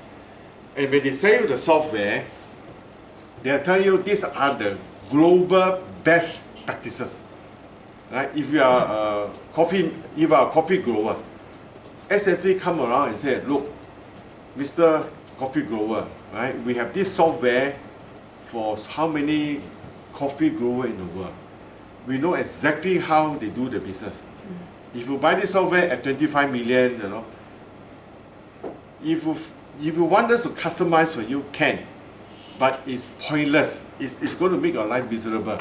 It will make our life miserable. If we're going to change the software to customize to your practice, what they actually do is, this software has proven to be so good and so efficient, it is better for us to help you to run your business in such a way that you follow this software that has been created. And true enough, 95–99% of the time, that's exactly what happened. That means SAP, when they sell the software to you, they are also providing the consultancy service to help the buyer to transform their business practices, all the transaction process, to fit into the software. Not because they are arrogant, not because they think they are God, inverted comma, and everyone will follow them, but it is proven that's the most efficient way of doing things. Right? So they come around and sell you the software, and they help you, guide you, and consult you to merge your practices into their processes. And lo and behold, it works perfectly. Right? And SAP has that reputation, right? Fantastic reputation. And so they have covered so many companies in the world, so many industries, that everything is here. Right? So JD Edwards, I think, is another one. Yeah. I have nothing to do with SAP, so I'm not selling the product. Right? But they are that good. Right? JD Edwards, let's look at JD Edwards. Yeah, JD Edwards is another of this company. It doesn't have that logo. I think there's a logo. Let me just see. JD Edwards. Yeah, it's Oracle. I think Oracle bought over JD Edwards. Yeah. Right? So these are the company that deals with all these things. So if you go into any of these things you buy, you will have all this software that help you. Okay, now let's look at back to our lecture slides. Yeah.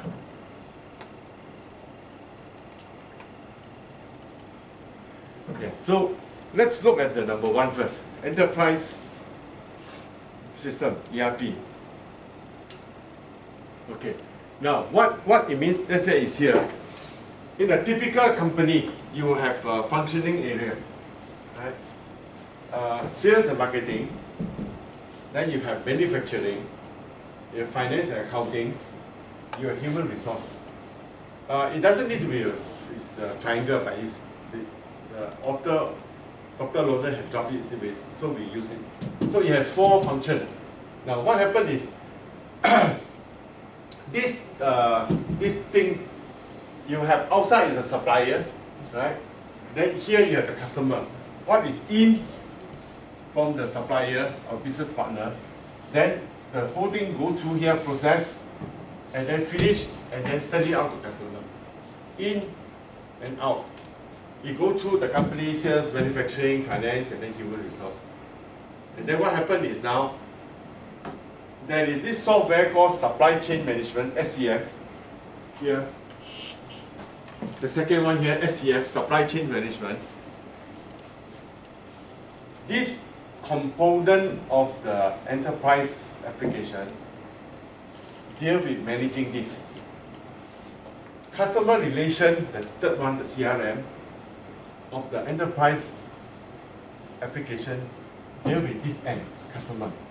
So you have the second one, SCM, deal with the in, the third one deal with the out.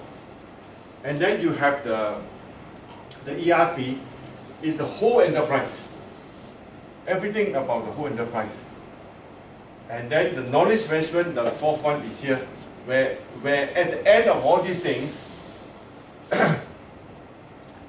every knowledge or the things that the company has learned and been doing is captured, organized properly, is retained, right? And then after that, it is pulled out whenever necessary, and then after they leverage on what is there to improve, to move to the next step, so that that art or that science or that knowledge that have been accumulated is not lost, right? They leverage on it. So company grow. It's just like human being, we grow, right? After studying one module, you know something more about business. Then you go through a second module, just like your MBA class, you know something more. Then you study the third module, you know something more. At the end of the study of the 8 or 9 module, you would have the benefit of knowing more about business as a whole, right? And that's what it means. Company is just like human being. You learn, you leverage and you grow. It builds on it, right? It would be a tragedy if whatever is learned is lost. Right? It will be a tragedy if whatever is learned is lost. So company must have, in fact I wanted to do my thesis last time when I was younger, to do my PhD thesis on knowledge management, but it's proven to be too unyielding, it's too difficult to do that. It would be good to do the knowledge management if you have a chance to do. Because if you don't keep the knowledge that you have, this knowledge will be lost. I have always used this example. I think recently I used it in the class with you also. The Westerner who are more enlightened, or maybe not your class, it's the doctorate class. Yeah. The more enlightened society has this idea, they hold this idea in their head, that knowledge that have been accumulated is to be shared with the next generation or with your peers. And an enlightened society have done it very well. I'll give you an example after this. But the Asian society had not quite reached that stage yet. I'm not saying that the Asian people like us, or the African like you, are selfish or inadequate. Maybe we have not had the benefit of the enlightenment for a longer period of time. Hopefully we can improve. Now in the Western world, when they learn something, they encode it, they capture it and they share. Let me give an example. If you look at the way, because I spent 20 years building the mega mall, and I was the pioneer batch of engineer, and then become manager and become the director in Midwest City mega mall. Right? So if you look at the construction or the development of the Rockefeller Center in New York City, right at the heart of New York City, you will find a lot of literature, plan, section, drawings of how Rockefeller Center was built. They are very open. This knowledge that they have done is captured, codified, properly organized, and is made available to quite a lot of public. That means you are a fellow engineer, you are architect, you can learn from them. I have not seen much of KLCC or Mid Valley City. In fact, I wanted to write a book. It's about 1/4 through the book on Mid Valley City. Asian by and large, I won't tell you. Why should I tell you? That's the concept. Why should I tell you? That's my knowledge. I won't tell you. I think that maybe we have not been enlightened, right? But the Westerner said, yes, we have done this, we have written down, and here you can have a look. You know? And the society grew because of this knowledge that is disseminated. So, the day hopefully will come, people are more open, and then so this is what I call knowledge management. And they keep and they grow, and so company can grow. Of course, they won't tell you everything, right? The company secrets they won't tell you, right? But whenever they want to tell you or want to share the knowledge, it's because they believe that company can build on this and grow. So enterprise application has these 4 components, and it's actually, as I said, it covered the entire company. What actually happened? I pressed something. Yeah. Okay, when the thing comes back, we will look at each of the detail now. Does anyone know what happened? Restarted. Yeah. What time is it now? Yeah, we go have a toilet break. 11. Oh, you're supposed to break at 12, isn't it? Or 1? 1. Oh, sorry, we break at 1. Okay. Okay, you want to have about 5-10 minutes break. I'll try to sort this out.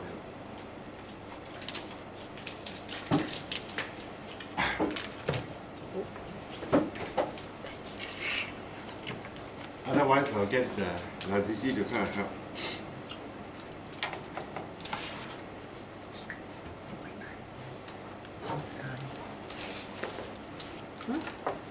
You have exercise.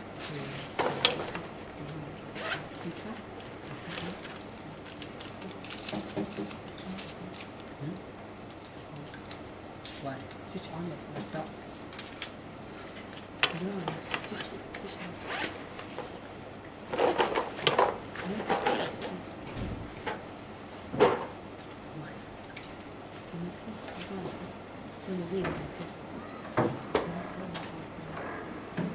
You don't have access to portal yet, right? Yes. You got What's time end? This class, what time? 5:30. 5:30. 5:30. Morning, what time? 9:30. The morning. Today or tomorrow? Today. Today 9:30 is supposed to start. 12 finish. No, 12 is lunch. 1 o'clock is lunch. Finish 5:30. Tomorrow is 1 p.m. start. Finish 6:30. It's 15, right? 6:15.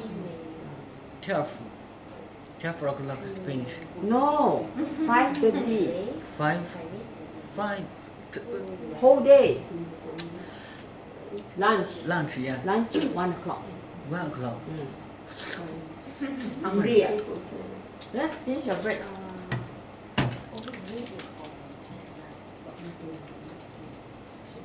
Break.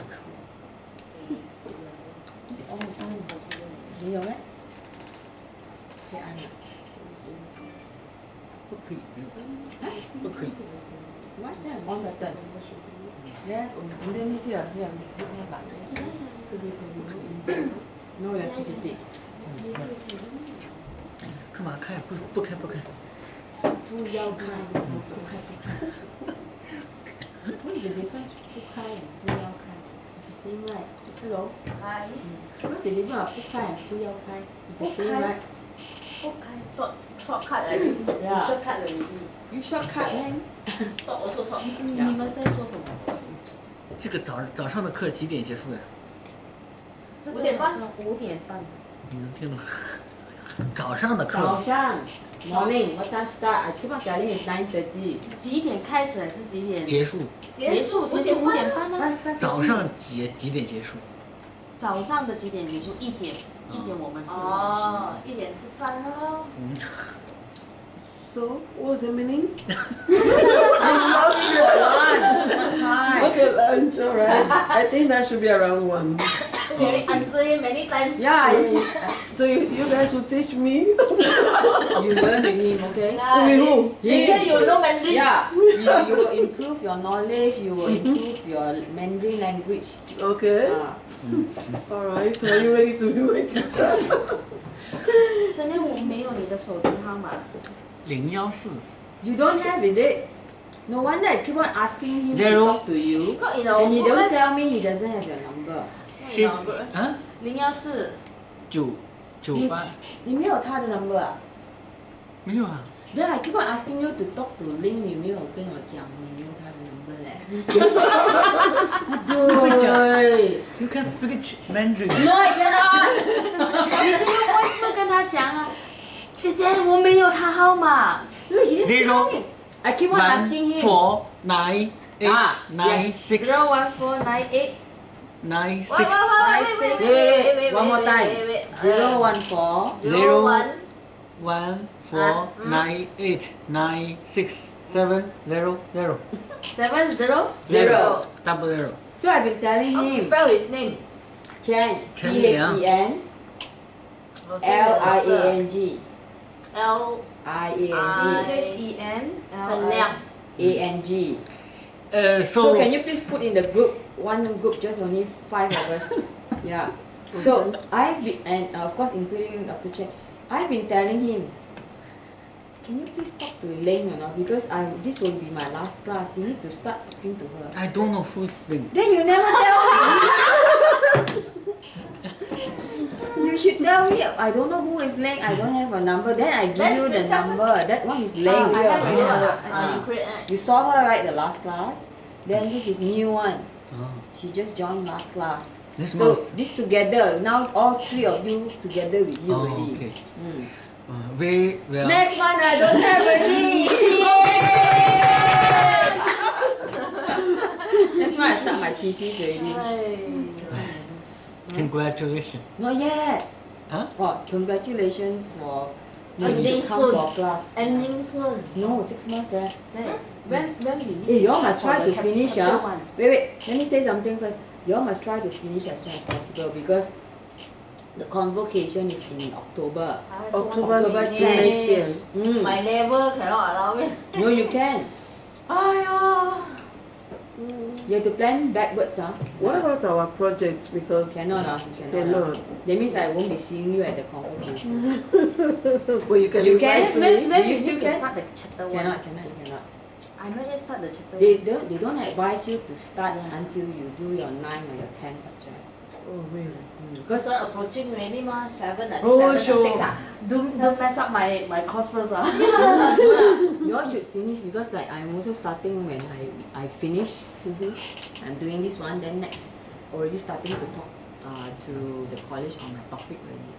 So I only probably start writing in November, January next year. So I got 6 months. 6 months. The convocation, I think they take about 2-3 months to mark. So convocation on time. What are you doing? Take photo. Yeah, we can take photo.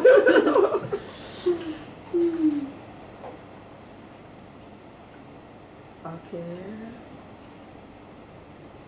我们的社交蛮无聊，也是种。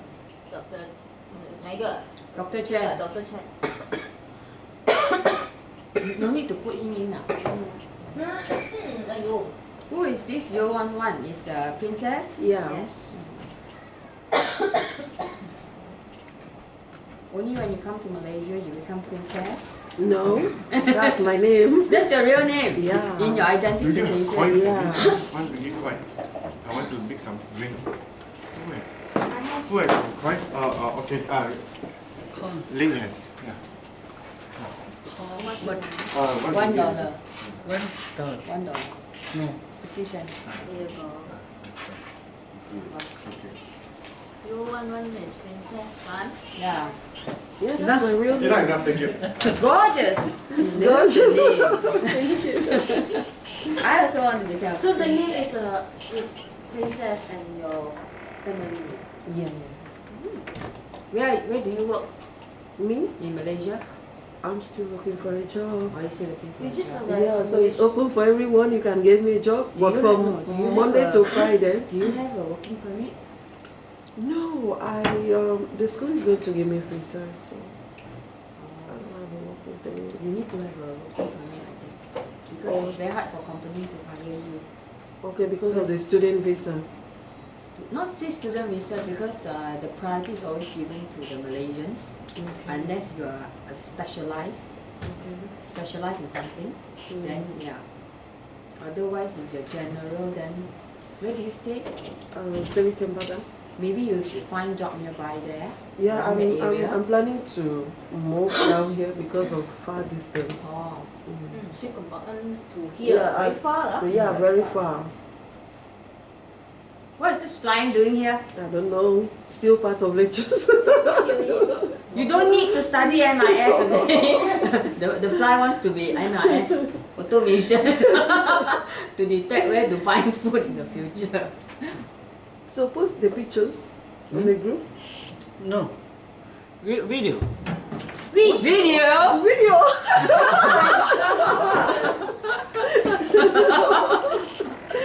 Good thing I was not in the video. He was angling that side because he's No, telling no, no, himself, no. You are these included. are my future buddies.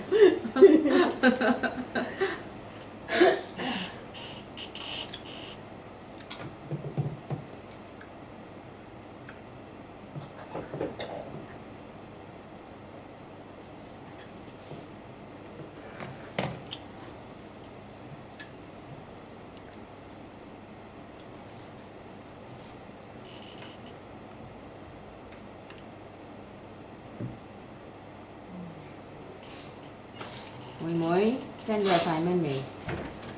有 extend 啊你？打你啊！成日都 extend。You have to try to 嗰日我係可以趕得切嘅，跟住之後我媽睇到我。哦，what is your mom? My mom will my mom is I know, no. 去唔小心啊，喺屋企啊，成日撲底。哦但係 it's not the 即落先嘅，頭手落先係頭個頭落先。哎呦係咁啊！真係因為咪冇寒錯咗嘛。我媽之前都係咁樣跌，哇！我I was like so shocked about that and then hit the face already. Oh, blue bag and everything 啊？嚇！個 blue bag 啊？嗰日成個面啲筆落，哇！then 同我爸上翻去。第三我先頭同你講，做咩你同我講遲交咗14號嘅？你冇同我講，我應該上個禮拜我都。don't blame me lah. Because myself I was thinking the assignment to be submit is 1 week. Every time is 1 week after the exam. Then 你我哋飲茶。哎呀，我哋嘅 assignment 又多2個禮拜。Okay, then you can do this in this one ah.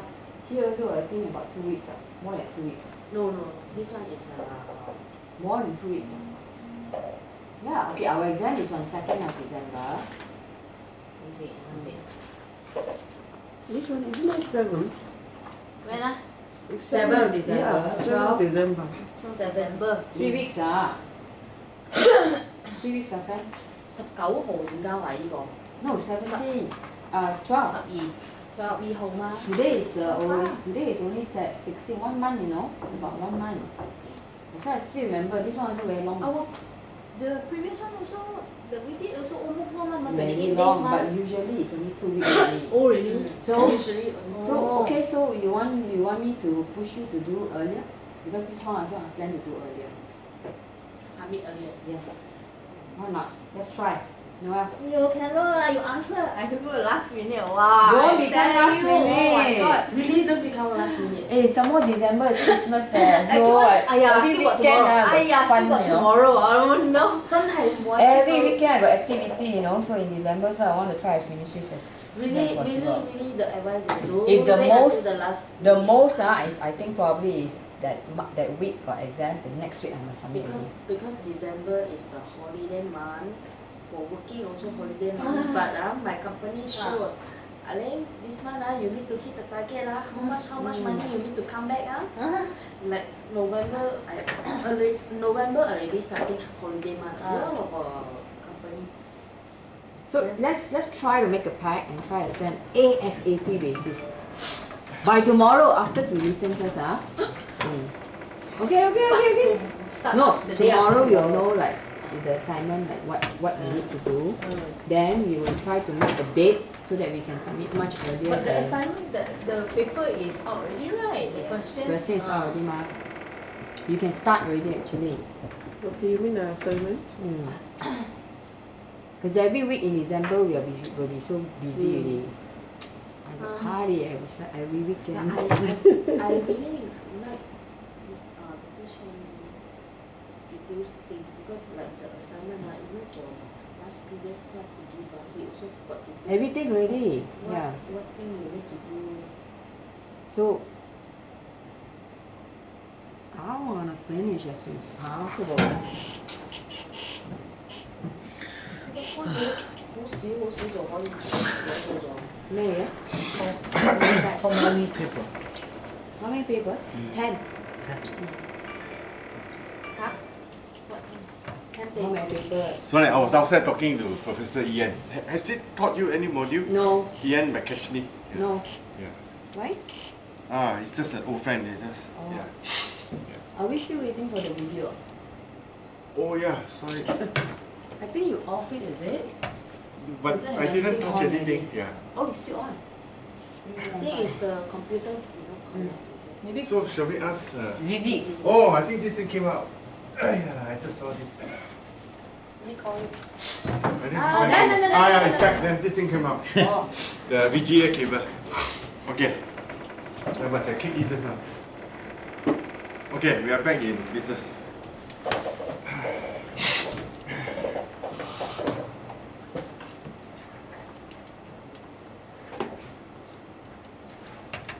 The throat not so good, Dr. Chen. Come again? The throat not so good. Yeah, that's so true. I was recovering from my flu last week. Okay, we have 4 here. Let's see these 4. Okay, now as I said, this is a misnomer, but it was done, so they just carry on. Yeah. Okay, now what happened is that this software collect data from different functions of the firm and store the data in a single central data repository. Okay, now what happened is that I have illustrated somewhere along the line just now. Okay, here, let's. Now, this thing called DBMS, Database Management.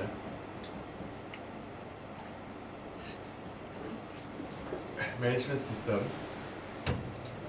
go on the basis that there is a physical storage.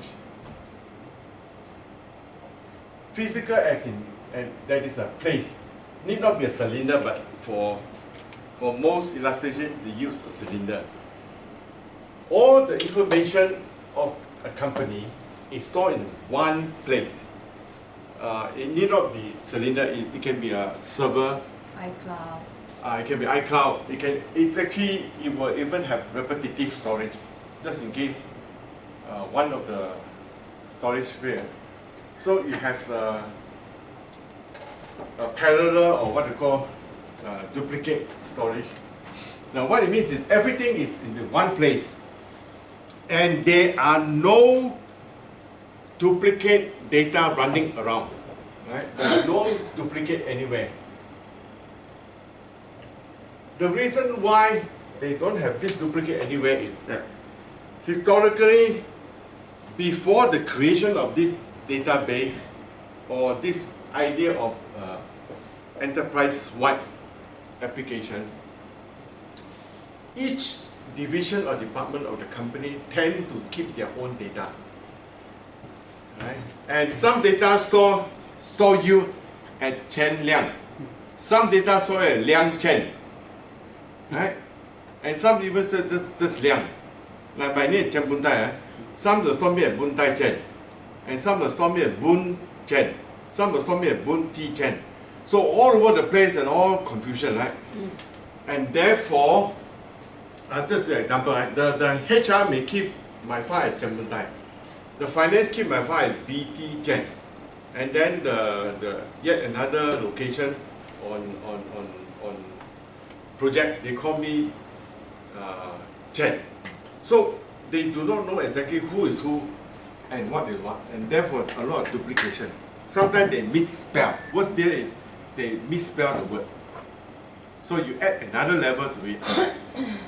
And with the database management software being created, and eventually even database software have been now all lumped. Remember the TPS software, the DBMS database software, MIS, DSS, ESS, all lumped into one thing called the enterprise application. Every data is now localized into one place. Of course, it has additional storage, right? Just to be sure that this will not be destroyed. No loose data running around. Right? All the software that needs data pull out the data from here. Each of them will pull out the data. Remember, let's say there are, take for example, Chen Liang Swan, Chen Liang. Right? It has all the information. Let's say there are 20 things about you. Where you are born, what the price, well, all these are 20 things. Everything is here about Chen Liang. But for sales, you pull out this information. For some other thing, you pull out this information. For some other thing, you pull out this. Right? So, but the source information are all localized in one place, called a database. Right? So this is called physical storage. And this is what they call logical, there's a term for it. And this is, they don't use the word storage, logical location or something like that. And this is the logical location. Okay, now what happened is that this way you can avoid the information of fragmented data, or even worse here is the duplicate data or data that are what I call confusing. Confusing because we do not know which set of data is the more accurate one. Right? And so with this, it can help to do everything. Now, then the second one is called supply chain management. We are not looking at detail now, we are just going through the general. There's another more chapter that will get through the detail. It helps to organize the supply chain. Now, the concept of supply chain, I just want to know to what extent you understand supply chain so I can tailor my answer. How many of you heard this supply chain? Done in operations. I think, so if you are in operation, this is part of your life, right? Supply chain basically means that for a company corporation to exist, it has input, right? Then it has output. So most organizations survive because it adds value. Right? It adds value. It's either it gets the raw material and enhance it, manufacture, transform it, and then add the value and then sell it to someone outside or ship it to, if it's a business to business, then it ships the parts to someone else. What you do here and then even out here is a series of events, need not necessarily linear, need not necessarily just one line. It can be what we call it need not be sequential or linear, it can be concurrent. So you have various suppliers coming in, and so this whole thing is called a supply chain to track the logistics of what comes in, how the thing moves, at what price each of these components. So this whole concept of how you get things in, the movement of it, and then how it's being used while you improve or add value, and how the things move out of your organization. This whole flow is called supply chain management. Now, many business writers have said this is actually the make or break of the deal. Right? The make or break. Now, how you move, whether you agree or not agree is another big debate. Right? Now, what it says is, this is actually the differentiating factor between a good company, a bad company, a very good company, and a good company. Right? That's what differentiates. If a company can do this very well, very on time, very efficient, then you actually make a lot of money out of it. If a company wastes a lot of time doing this and not doing it well, you are not efficient, and you find that you are not making that kind of money that you should be doing. So this whole concept of supply chain is being tracked, look at it microscopically, subject to a lot of intense examination every now and then by company. Company always ask themselves the question, are we doing it right? Are we doing it well? Are we doing it on time? Right? So this whole thing, and this is helped by this software called supply chain management software. In the old days, without the benefit of the IT system, without the benefit of computerization, this whole thing is a very arduous job, a very hard job to do. Right? People really had to be on the ground, stock checking, monitoring, shouting on the floor, on trade floor, at the workshop floor. There'll be a lot of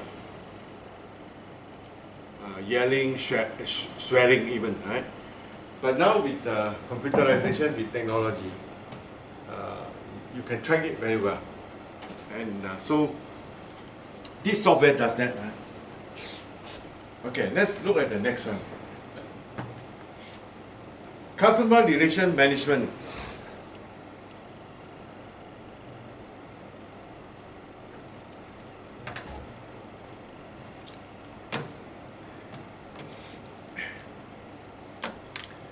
Have you felt that in your years of being a customer or being a client of organization, you feel that you've been treated very well? Treated like a princess. Treated like a queen. Customer is king, remember? Customer is king. Right? The truth is, we have a mixture as end user, as consumer, we have a mixture of experience. Right? We had our time being treated very well. We had a time where we are not so well treated because the company doesn't really bother what we do. And this is one part of what we call a strategy study again, right? If you have gone through this strategy management module, you will have come across the strategy that can be largely organized along 3 lines or 4, depending on how you organize it. Some have called it, the first one is a low-cost strategy. In a very short way we describe. One of the ways you can compete in the business world is to choose to be a low-cost Asia airline. Right? It's a low-cost strategy airline. Proton car, of course, it has some range higher. Right? Proton car or Perodra car is a low-cost strategy. They build car, they are cheap, right? And then after that, you will have someone said something. Anyone? Low-cost strategy, and then anything. What is the other strategy? Oh, quality? That's what they call that. There's a term for that, yeah. Efficiency. No, there's the term called, it's segmented one. They go for the certain segment, right? The segment strategy, what they call premium strategy, right? It's where these are the segment that sell expensive cars like BMW, Mercedes-Benz, even Ferrari and all that. Oh. So these are the premium. So you have low-cost strategy, you have the premium. Using car as the best example. Then you have some who are called the focus strategy. Right? The focus strategy is to sell a car that has only a special purpose, right? The 7-seater or whatever, right? So you have a car that makes a 7-seater or what we call those, let's say you want to focus on one particular type of car, the 4-wheel drive. And we are not talking about the nice 4-wheel drive for a family, talking about the outdoor 4-wheel drive. So you have those, the Toyota Hilux and all that. These are focus. You focus on a car that go to the jungle, go to the rural area. Then of course you have one, this is called customer intimacy. Now, this is one of the strategy that is adopted in business, meaning that you are not low cost, you are not premium, you are not focused strategy, but you focus on whatever you are doing. It doesn't matter where you are in the district, but you focus on the customer. It truly you are giving credence or giving meaning to the term customer is king. And you really believe you make a company center around this idea that customer is king. Right? Now, let me just share with you one example.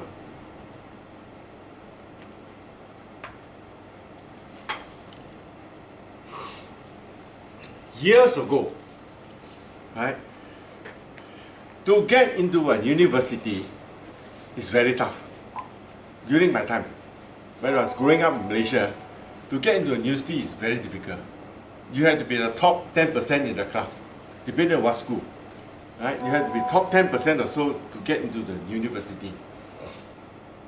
Then after some years, because of the emergence of private colleges and university, it becomes easier to get into the university.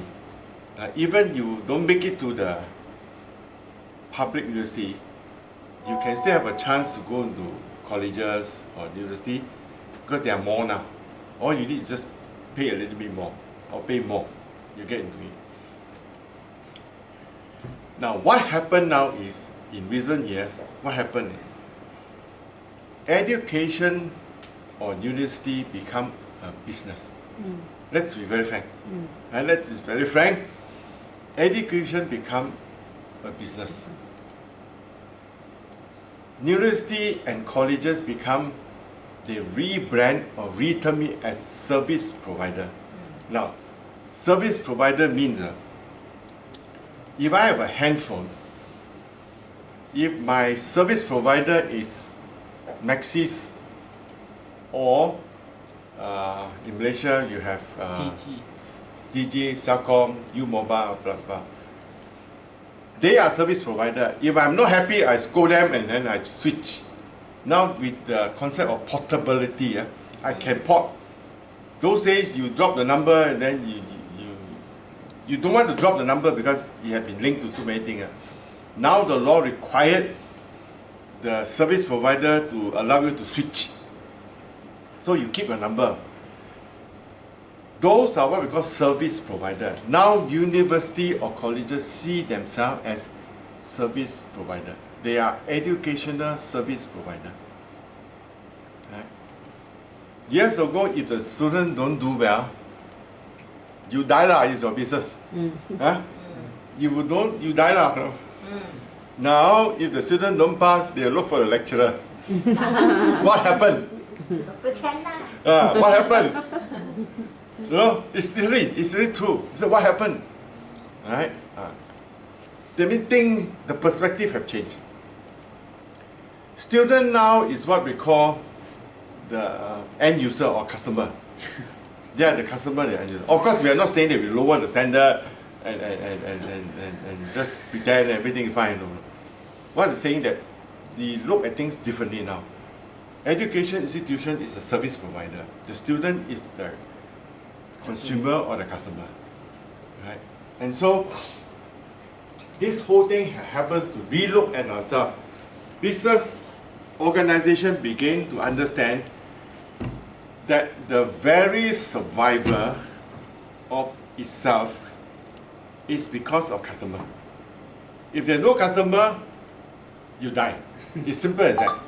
If an organization has no customer, it dies. Right? It's survived because of customer. And therefore, there is this idea that customer is king, which is true. There's this idea that we must embrace our customer. Make it a meaningful relationship, make it a meaningful exchange, a fair exchange. Gone are the days when you say a stupid fellow, stupid customer. You know? Customers are no longer stupid. They are very informed, they are very enlightened. What we call in technical terms is there is asymmetry of information. Those days without the internet, information is not available to everyone. Right? You may have some information and I don't have. And using the information that you have, you can leverage on it and make money out of it. Right? But the day is gone where I can survive simply because I have information that you don't have. Now the information field is what we call a level. It's flattened. It's like playing football now, it's flat. Right? All of us has the ability to find out the same information. So information now is symmetrical. Those days are asymmetrical. A means without symmetry. So it's just like we will come to the example of B2B. Anyone who source for information on your raw material can know exactly where in the world to source out information. If I want to make this screen, I need the casing, empty casing. I need to buy the plastic empty casing, right? And of course, I need the screen itself. If I'm an assembler or manufacturer in Malaysia, I know exactly where to buy this frame. I can find out from the B2B forum, the exchange, how to buy this thing from who in China make it, who in Vietnam make it. And I know exactly who will give me what price. Right? And of course, I'll buy the material, best price. Of course, I will not buy the cheapest because it may not be from a good source. It may not be a dependable source. But I have all the information available. It's available in the internet. It's available in the exchange. Right?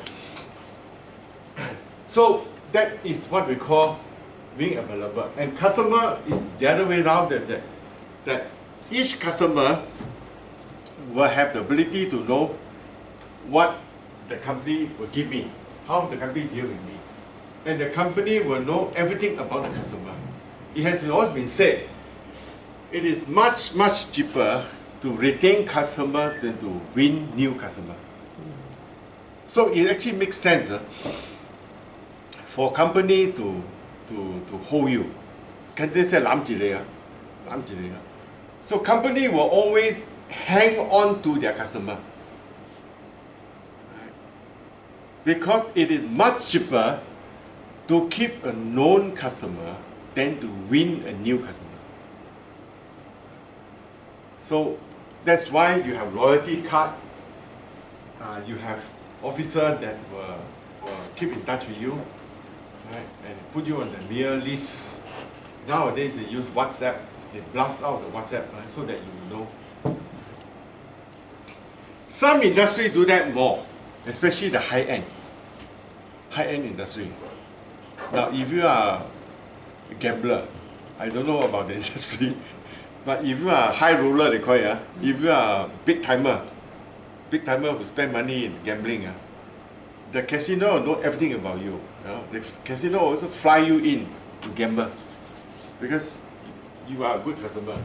And so there's a whole range of industry keeping you as the customer by using customer software called SCM, right? Sorry, CRM, Customer Relation Management System. Okay, the next one. Knowledge management, which I've described just now, right? Yeah. Okay, let me just, okay. We have discussed this enterprise application. Let's look at the detail of how things are done. Right? Intranet and extranet. Okay. There's this three term here. A little bit of the technology involved now.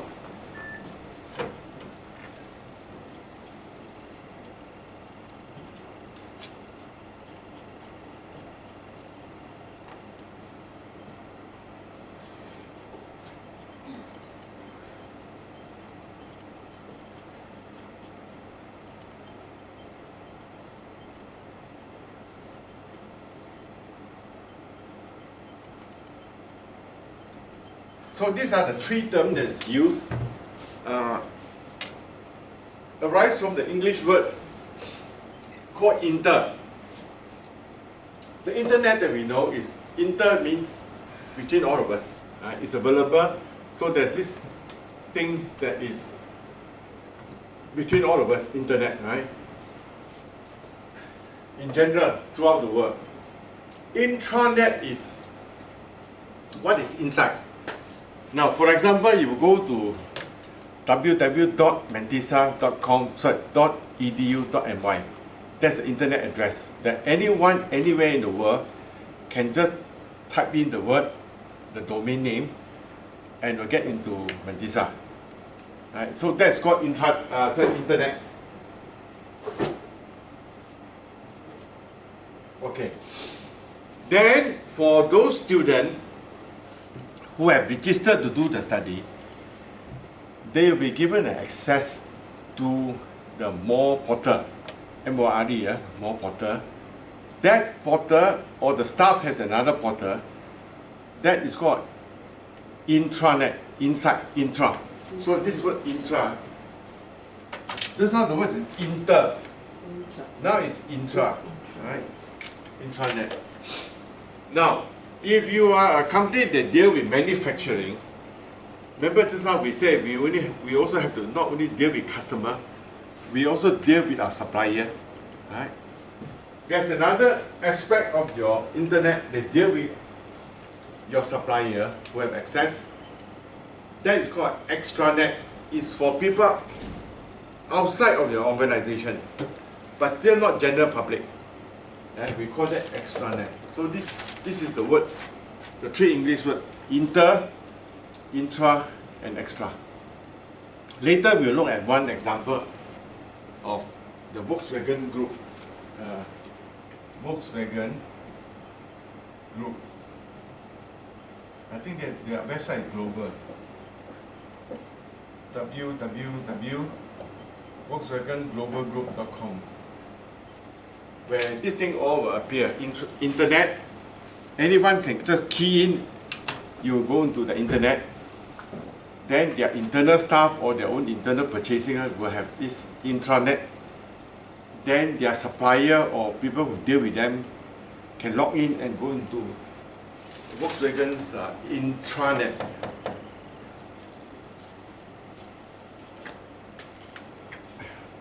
And that extranet is used to coordinate the supply chain.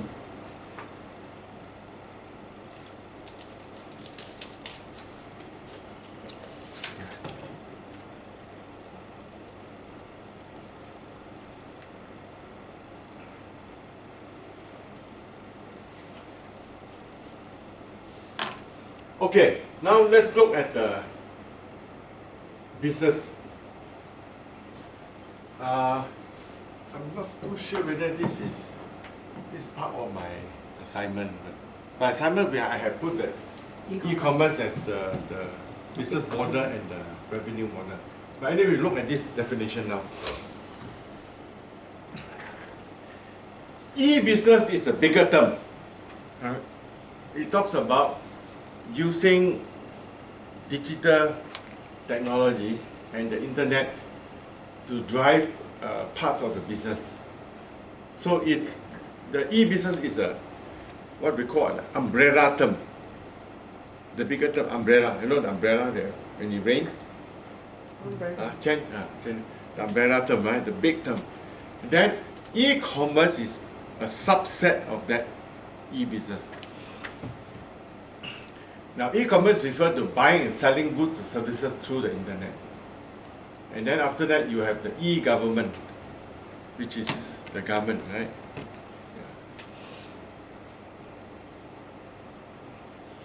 Now, this author had defined this way. I will not fully agree, but because this is a textbook about business, so you keep it that way. Because they are NGO, they are other organization, religious organization, they are service-oriented organization that nothing to do with money, there's nothing to do with transaction, selling and buying. They are purely information, schools, right, and so on. So they are not e-commerce, they are not e-business, they are not e. So I would have another term called e-presence. Right? The e-presence, yeah. Right? E-presence, school. Take for example, kindergarten is money. Religious is the best organization, or political organization. It's called e-presence, right?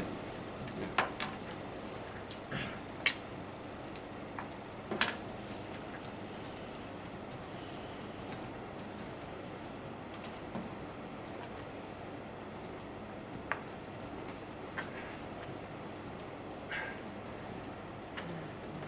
Okay, now this is one of the concepts which which is important in any of the studies on MIS. Is this thing called collaboration.